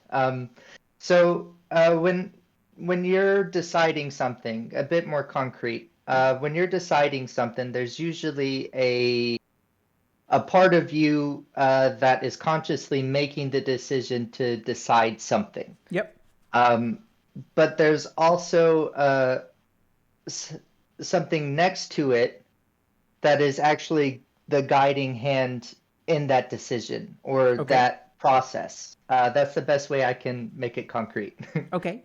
So are you talking about the guiding hand for the part of you that is deciding to decide? Or the guiding hand for which decision you end up making once you decide to make a decision? So basic decision, A or B, decision to choose A or B, right? Where is the siren song? Is it up here or is it up here or down here? I believe it's up here as you illustrated with your hand. Okay. That's the sort of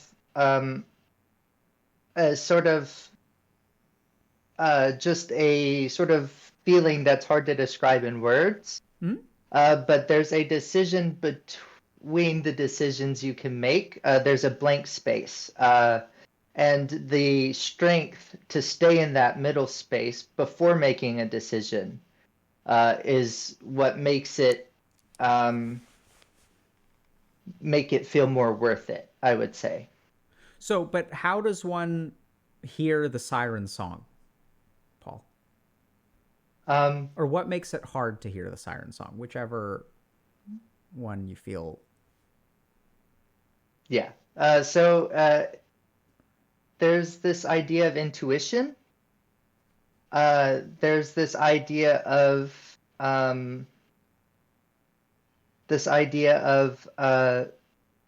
walking your own path on purpose. And there's this middle area that's that kind of goes past words, but Okay. it's that middle area of being able to stay with yourself before you make a decision, A or B, and understand that there's always more alternatives. It just takes a little bit of space in between to help you understand it or help you choose it. Is the best way that I could describe it. No, I think so I mean this is why we're doing this today, is because like I think that a lot of people have different perspectives on this stuff, and I think what we're trying to do today is to try to, it's not that we have to get clear answers today. I think we're really just collecting information, and we're going to really try to figure out, I think I understand a portion of what you're saying, so I'm going to try to maybe toss something back at you in a second, but I think it's fine if you can't offer a clearer answer than what you can offer. So here's how I would sort of understand this. One is that, so I feel like when we're thinking about decisions, should I do A or B? We're kind of like very, a lot of the decision making process has to do with like external things, right? So A has particular attributes and B has particular attributes, but the attributes of A or B are determined by the external world, right? So let's say that Right. I'm trying to decide if I should date this person or date this person. Well, this person has these qualities, this person has those qualities. My decision to date someone appears to be dependent on the qualities of the two people. Right. And if I'm kind of reactionary, I'm kind of tossing that word out there, I will end up picking something based on the qualities of person A versus the qualities of person B.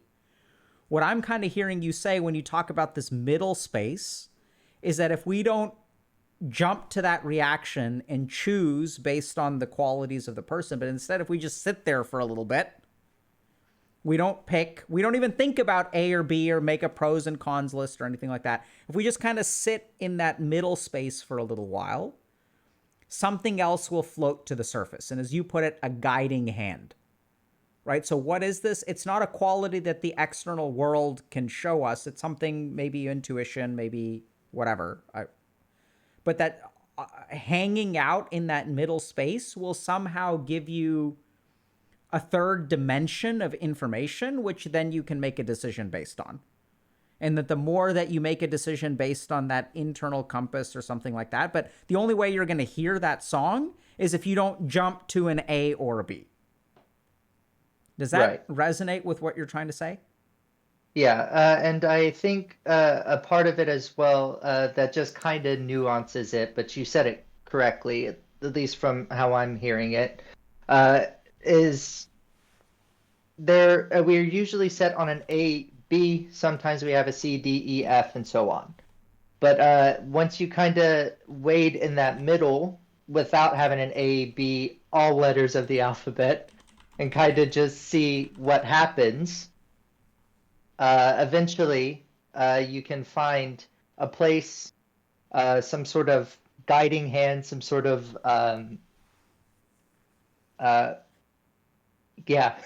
guiding hand that leads you more towards a decision that you might not have known at the time.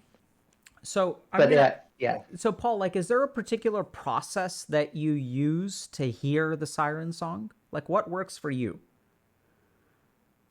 Yeah. So, I mean, it's me specifically. Hopefully, it can apply to others. But usually, some form of meditation is a way to kind of sit within yourself and kind of just see all of these A, B, C, D, E, F, G's, so on kind of come up. And as you wait there, maybe not pick any of those letters, and maybe something else comes up that even if it's a small glimmer of something you weren't expecting, it's a way to reaffirm a direction you might be trying to go in. And that's the best way that I can describe that. And there's also some pretty interesting dream work and sleep work that you can do to kind of go a little. Tell us. What kind of dream work and sleep work do you do? Well, I've recently, this is me personally, but I recently looked into Tenzin Wangyal Rinpoche and some of the dream yogic guru yoga, all of these different functions that you can learn about in the meditation guide with Dr. K. But you can learn or get pointed in a direction with these sorts of things by going to the meditation guide. But the idea is what I've done is I tend to Wait, try hold and on, prepare. Jason. I'm pretty sure. So I was involved with the creation of Dr. K's Guide to Meditation. We don't talk about dream yoga in there. How do you? Do we? We outside projection, astral projection, changing of that Okay. sort of concept. It kind of can guide you in a direction if that's what you're feeling. But either way, Okay. yeah. Okay. Because I was like, I don't think that's in the guide, bro. But I mean, I sort of know, like, we touch on some of those concepts, but we don't teach you. We don't teach out of body meditations and things like that in the guide, right? I don't think we do that. Or do we? And I just missed this. Maybe it could have been a live stream, but Okay. either way, the meditation module Okay. kind of opens your mind to different forms of meditation. Yeah. So that I'll completely. I just want to make sure we're talking about the same thing, because it is not. If you follow the stuff in the guide and you have some kind of experience that gets you interested in further things, and then whichever Rinpoche you're digging into now, that's actually exactly the point of the guide. But I think you're beyond the guide, bro. Which is fine. Like, that's what the guide is for. It's to get people started so that you can move beyond it into the stuff that you resonates with you and things like that. But I was just like, I don't think we teach that. We have taught some stuff around out of body experiences on stream and meditations around dream and sleep and stuff like that. But anyway, but please continue. So you're doing some of this kind of work, and like, what's that been like for you? Yeah. So the biggest thing is that there's a lot of different experiences that can come from these sorts of things.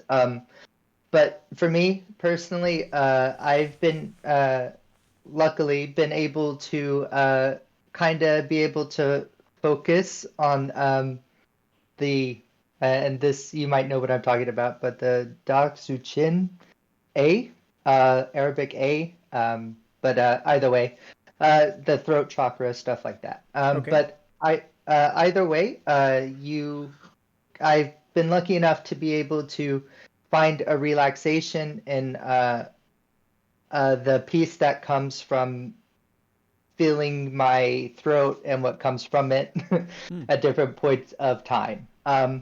But either way, that's just one experience. It can even be as easy as kind of just becoming aware that we actually spend a lot of our time in life asleep, and it can actually be a great sort of catapult into practice. If you don't have time throughout the day, which I was running into,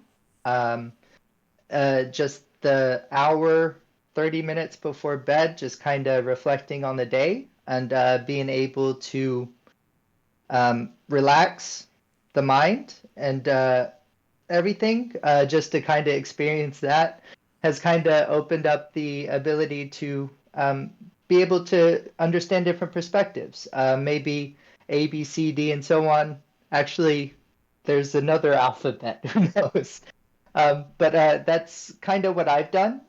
And sleep yoga is kind of just a really nice feeling for me because being able to have a dress rehearsal of specific events and stuff like that has been quite nice to understand that it's a long road to where we're going, but it starts just by Yeah. walking.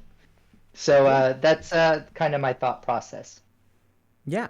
Well, thank you very much for sharing all that, Paul. It sounds like you're on quite the journey.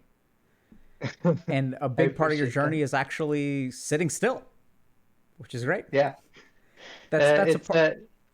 It's a part of the journey that we oftentimes neglect. Is like we're thinking that the journey is all about movement from A to Z, whereas like a big part of it is just sitting down for a little while. yeah. And just an extra nuance, I also have ADHD,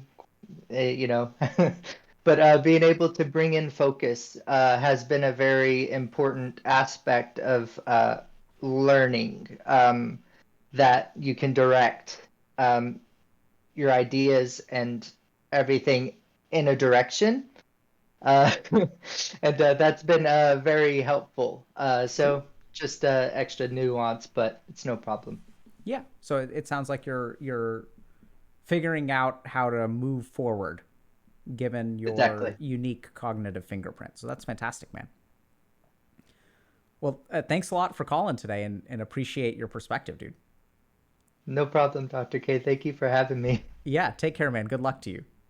All right, thank you. So let's talk about, let's pause for a second. Okay. And then maybe we can do, I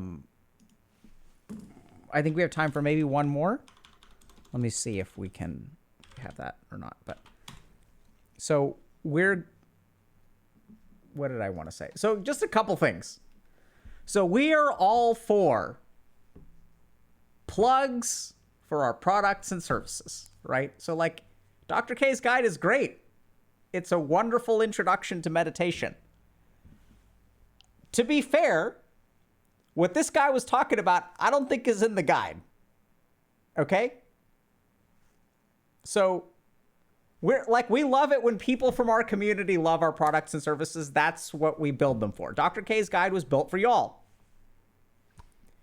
And what I actually really like about this is that, like, that's actually the point, is that it's not, Dr. K's guide's not where you end. It's where you start. But just to be clear, we're not going to teach you how to astrally project in Dr. K's Guide to Meditation. Okay? There's no like dream analysis or things like that. There are a couple of techniques around sleeping and dreaming. We'll teach you yoga nidra and stuff like that. Yoga nidra has some scientific name now. I forget what it's called. And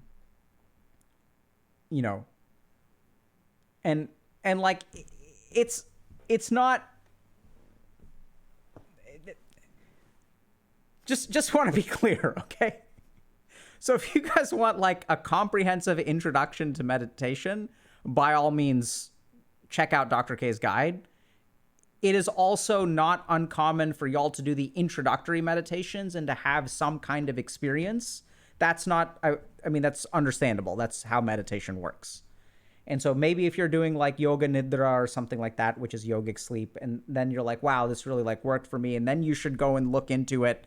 Go look at the weird esoteric stuff. Like, we're not really going to teach you that much stuff. I mean, we're going to teach you some stuff that's like on the cusp of esoteric, but we really don't teach a whole lot of esoteric meditation. And the other thing is that you don't, shunya meditations and things like that are actually like really, really powerful. Like you can, like the basic stuff can be powerful, but I just want to make it clear that, if you want a course in astral travel, you're not going to find it in Dr. K's guide. Okay? We good there? And we will, okay, so it looks like we're actually good. So that was our last call. So what we're going to do, let me just think about this for a second. How do I want to do this? So, okay. We're going to do a different kind of, we're going to teach you a different kind of meditation today. This meditation, though, is, so you're not going to be able to do it with us. You can't do it here. You can start it here, but you can't finish it here. So let's understand something, okay? So if we look at like what we want to do in life, the challenge is that we don't really know like what's going to work for us, right? So if you're like living your life, like let's say you're like 19 years old, you want to be happy in life. Like you don't know what's going to work. You're 19. You may have some inkling, but we don't really know. And so what our society tells us to do is trust us, right? That's what it basically says. And your parents and other people who mean well will tell you like, oh, do this, do this, do this, do this, do this, do this. And so we go and we do those things, but then it's kind of a scary investment, right? Because if they're like, oh, you should major in this, that's 4 years of this kind of thing. If you decide to become a doctor, it's 4 years after that. It's like 8 years of undergrad, at least in the US, 4 years of medical school. Then you do, let's say 5 years of specialty training, 3 years of specialty training, whatever. So we're talking about like, you know, if you want to be a surgeon, for example, in the United States, it's a 13-year investment. And at the end of those 13 years, like, what if you don't like it? And that's a problem that a lot of people are stuck in, right? It's like, what if I don't like it after investing this time? I also hear this problem in terms of like dating, where people were like, do I want to invest the best years of my life dating this person? What happens if this relationship doesn't work out? Then will I be too old? I'll be over 30, right? And so we're always like worried about like losing time.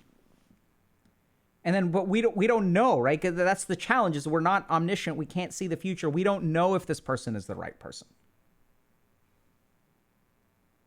And so what we tend to do is look externally. So we like look at other people and like, oh, that person seems happy. That person is dating this kind of person. Maybe I need to find that kind of person. Then I'll be happy. Or you look at other people and you're like, oh, that person is like, seems to be living it up. They're a Twitch streamer. Or they're a investment banker. Or they started a food truck. They seem to be happy. Let me do that. And so we like use our sense organs to make hypotheses about what makes us happy. And some people will sort of discover that there's this like internal compass thing. There's this intuition. There's this like inner voice, or call it whatever you want, that if you listen to that, you will be happy.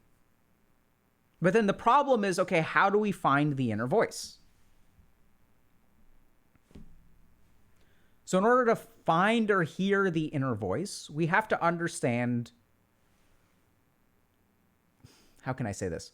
We have to understand what happens on the inside. Okay, so this is like, going to sound kind of weird. But if we think about like in my internal space, the space that is me, I have two sources of information. I have information that comes from the outside and information that comes from the inside. These are the two, like, if you think about thoughts, right? Where can thoughts come from? Thoughts can come from the outside or the inside. And you can say, what do you mean thoughts come from the outside? I'll give you a simple example. Let's say I'm having this weird thing that we don't really do nowadays anymore with the internet. There are these things called conversations. And conversations is when you talk and then another person talks, and then you talk and then another person talks. It's kind of like playing tennis or Pong, but with words, okay? And the thing about a conversation is if you really pay attention, as the other person speaks, thoughts will arise in your head. Does that make sense? Hopefully you're paying attention. If you've got ADHD and you're not paying attention, the thoughts that arise in your head come from internal things. Did you guys get that? Make sense? But generally speaking, thoughts come from the outside, right? They're triggered by things. And the more that we get bombarded by thoughts from the outside, the harder it is for thoughts from the inside to break in. Or if we get bombarded by thoughts from the inside, the harder it is to pay attention to things from the outside.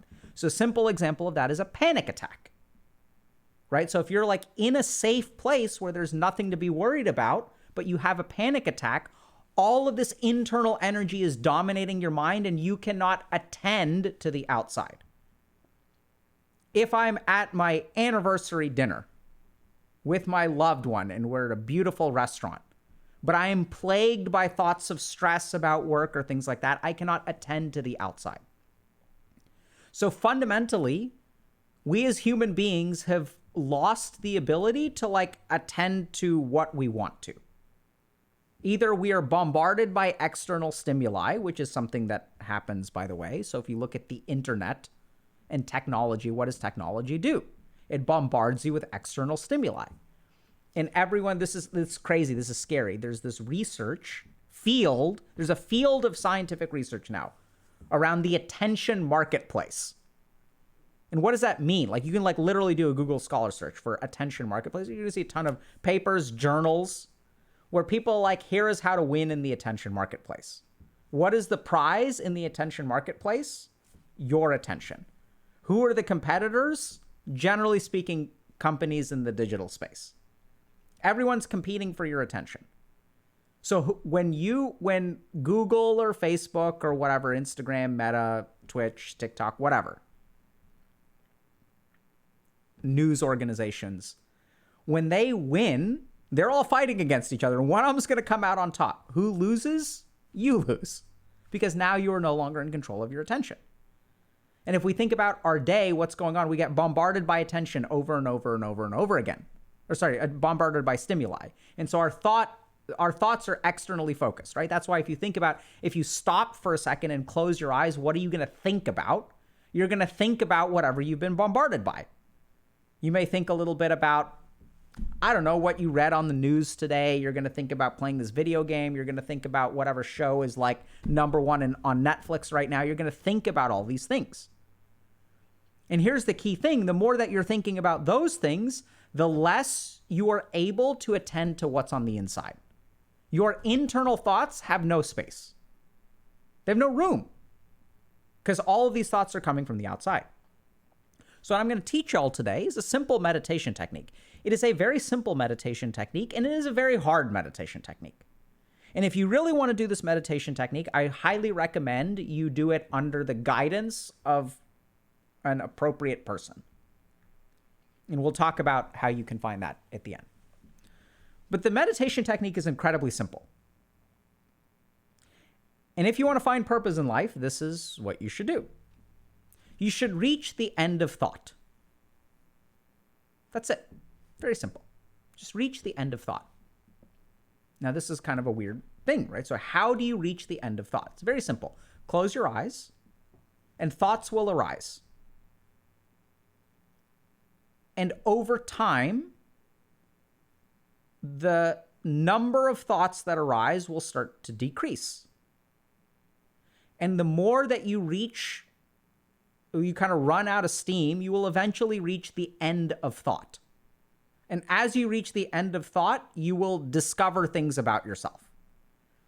Now, this may sound kind of weird. You're like, what is this guy talking about? Well, actually, it's kind of weird, but we know this, okay?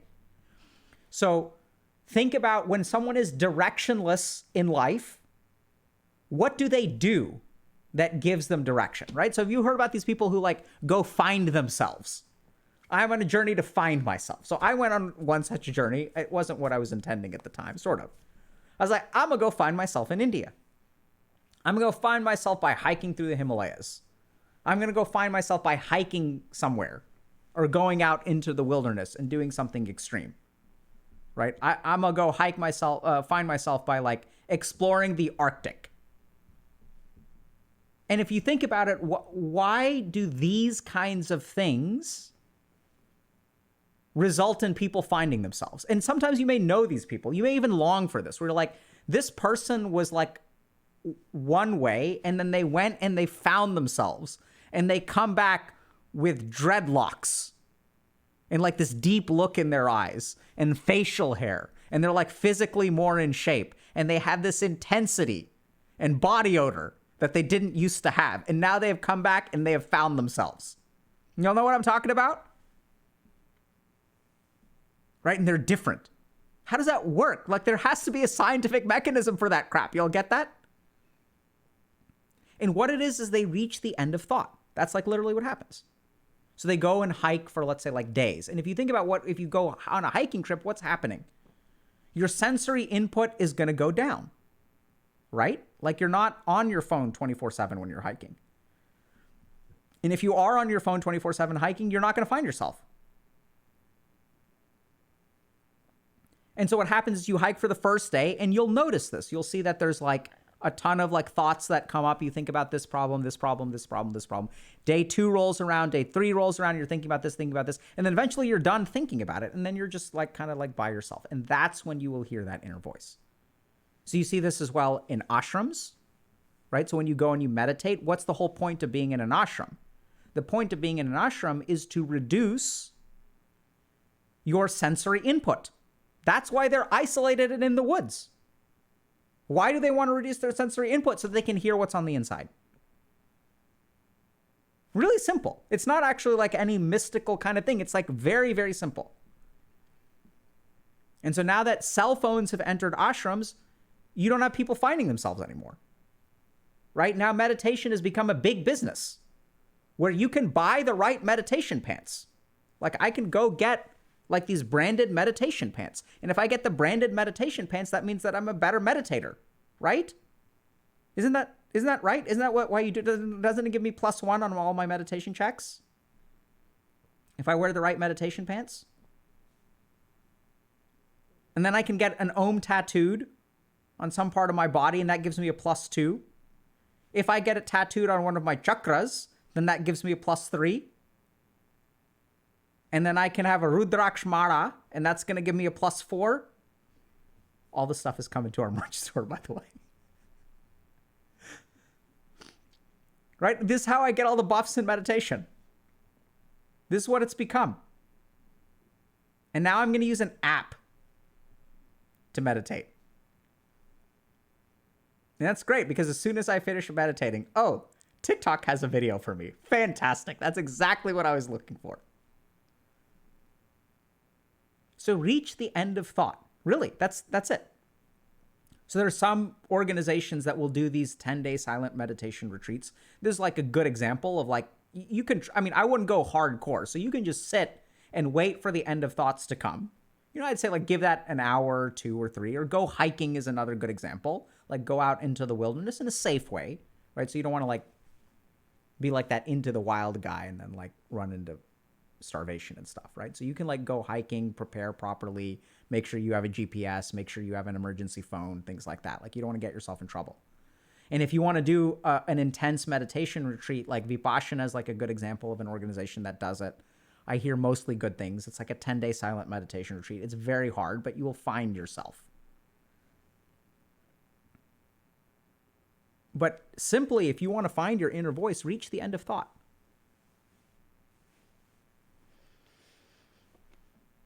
Because once all of the stuff from the outside runs out of steam, then you'll hear the inner voice. Dhanana is saying, find myself, but I'm here. That's beautiful. I'm glad you've discovered that and you see the absurdity of what we're talking about. Not a meditation technique for Dhanana. She doesn't need it. Questions? King Krish Live is saying, so closing my eyes and waiting for the end of thought is the technique? Basically. You don't even have to close your eyes.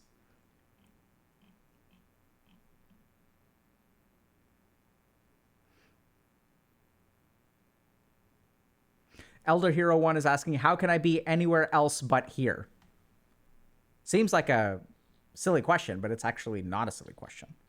All you have to do is experience anxiety, and then you will discover how it's very easy to be anywhere else but here. Right? Worry is anywhere else but here. You'll know what I mean?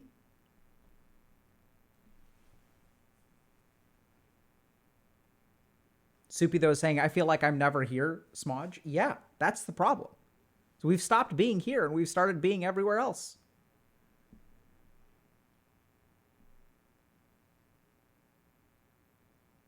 Right? So if you go to a party and you spill a drink on yourself, You feel embarrassed, you go to the bathroom and you're cleaning it off. And what are you thinking about? Oh my God, what is everyone else out there thinking? Are they talking about me? Where are you? You're not in the bathroom, you're out there thinking about them.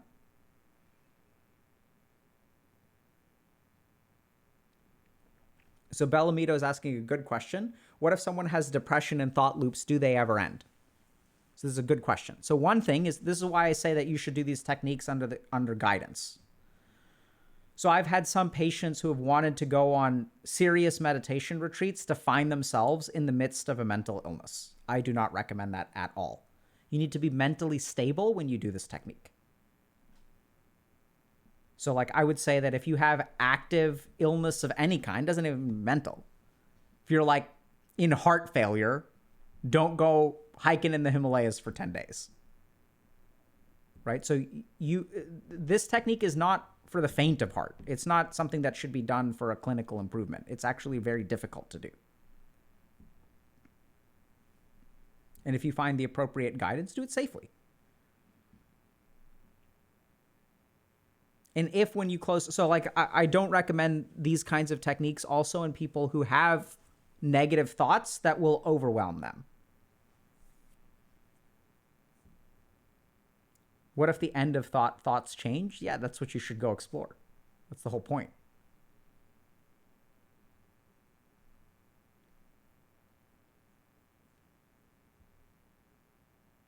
Yeah, so how do you find the appropriate guidance? So what I said is that there are meditation retreats, right? So I would go like on a retreat. And these things like the Vipassana retreats, like 10-day silent meditation retreats, are good examples of that. I think before you go on those retreats, you should probably get a medical clearance. So go talk to your doctor and just make sure that you're physically and mentally fit before you do something like that.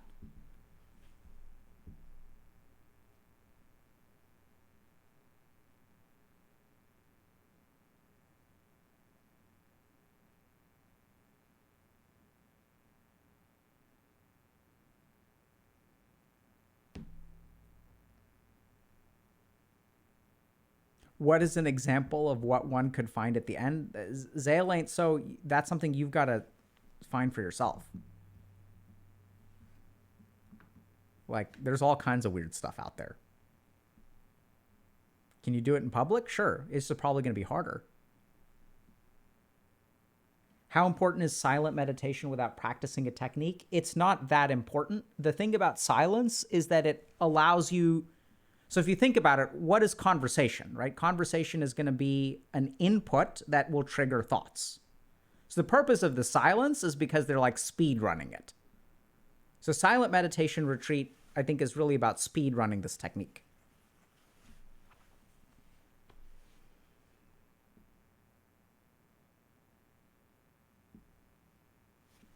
So Fallen Artorius is saying, do you have something more actionable we can do inside a room without going out to the mountains and doing stuff to find purpose? Yeah, so remember, what I told you to do is just find the end of thought. You don't have to be in the Himalayas or at a silent meditation retreat to do that. So what I would say, like, for sitting in a room, and that's the first thing. So I'll think about other techniques. This is actually why we're doing this stream. So now I know what y'all are looking for. I will think, do research, and see if I can come up with additional techniques. But the other thing is that this is a meditation technique you can do here and now. You can close your eyes and just one thought comes and wait for it to go. One thought comes and wait for it to go. One thought comes and wait for it to go. Don't observe it. Don't accept it. Don't do anything. Just like wait. Be patient. And the thoughts will come, and then you'll start to feel antsy. And then you'll start to get bored. And what is boredom? Boredom is a signal from your mind that our thought bank is getting low. Saying, oh my God, we're running out of things to think about. Let's go find something else. And there's panic. And what is the solution to boredom? Stimulation. And what happens when we get stimulated? We have plenty of thoughts. It's food for the mind. Thought is food for the mind, and the mind doesn't like to go hungry. And so we're gorging ourselves on social media, video games, TV shows, memes, whatever. just a straight diet of processed memes. And then the mind is always content. You are unhappy, but the mind is happy, right? You think about it for a second. That's the problem. Is that your life is falling apart, but your mind is happy. That's why you keep doing it. It's just like if someone is at an unhealthy weight and they keep eating or not eating, depending on which end of the spectrum you're on, right? It's because there's a part of us that wants satisfaction, and to hell with the rest of you. Like if you're anorexic and you're like, I'm not going to eat today, and then your body is like, we've got an arrhythmia and we've got electrolyte imbalances, and this is what you're doing is very threatening to your body. But you're like, no, I'm going to satisfy this thing no matter what. On the other end of the spectrum, if you're obese, medically obese, right? And you're satisfying your appetite, and to hell with everything else. This is what's happening to our mind. We've become mentally obese. And we just keep eating.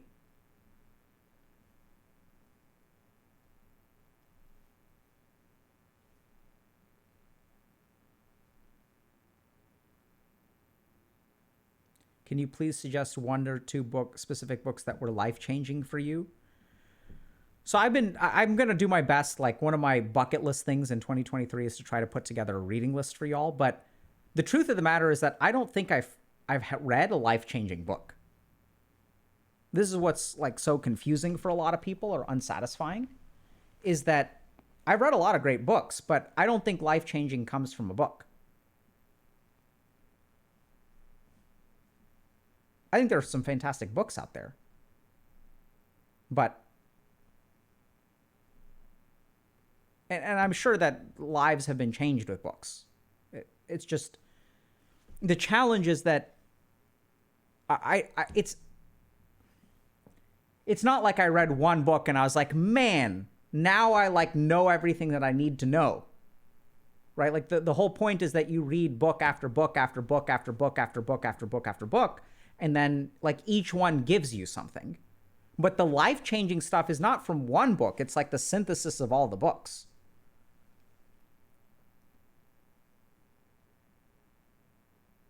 I've read all of Mistborn and stopped after Stormlight number 3.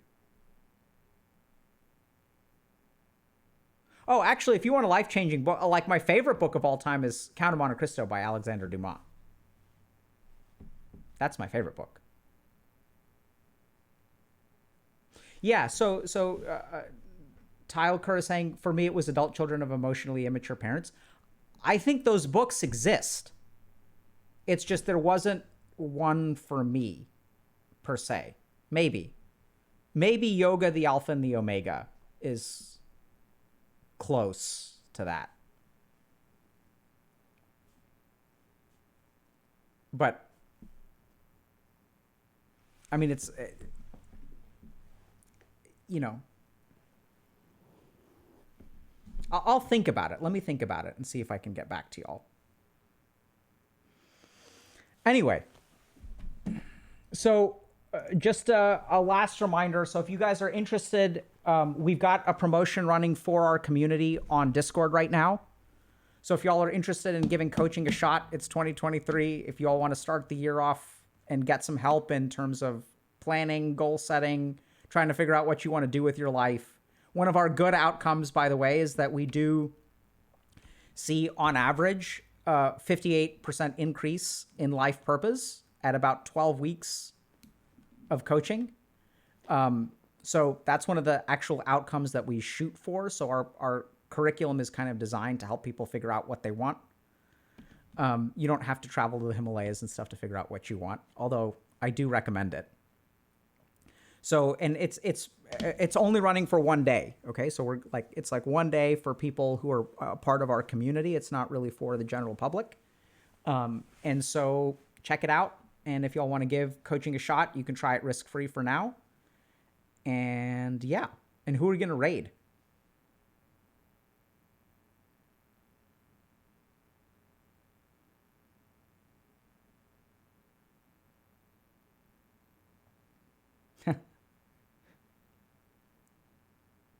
raid Miskiff?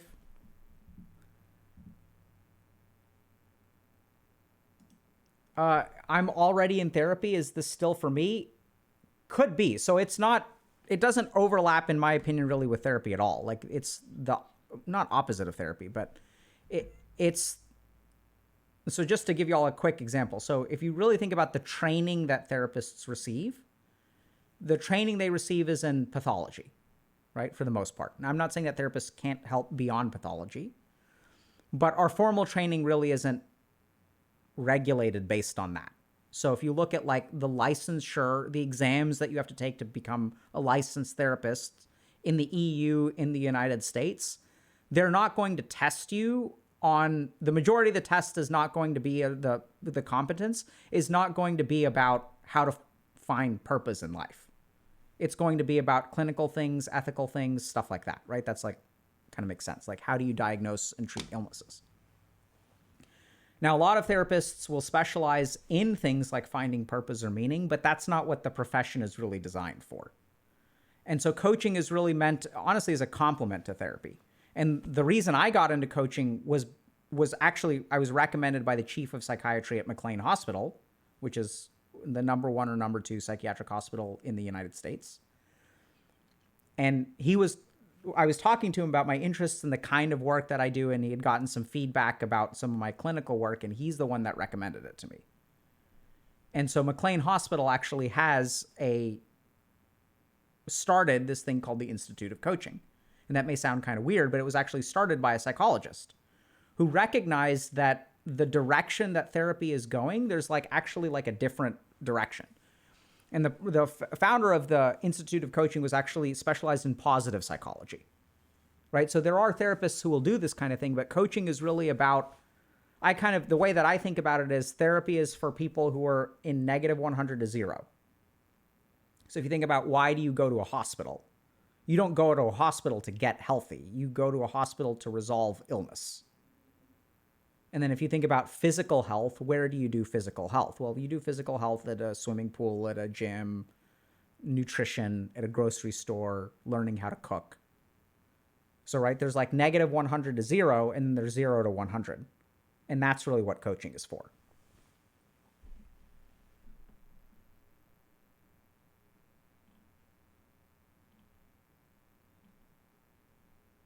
Yeah, so the JMOS is saying, wow, in Brazilian colleges, we study everything. I'm majoring in Gestalt therapy. That's fantastic. Quarter Jade, let's do it. Y'all want to raid Quarter Jade? Done.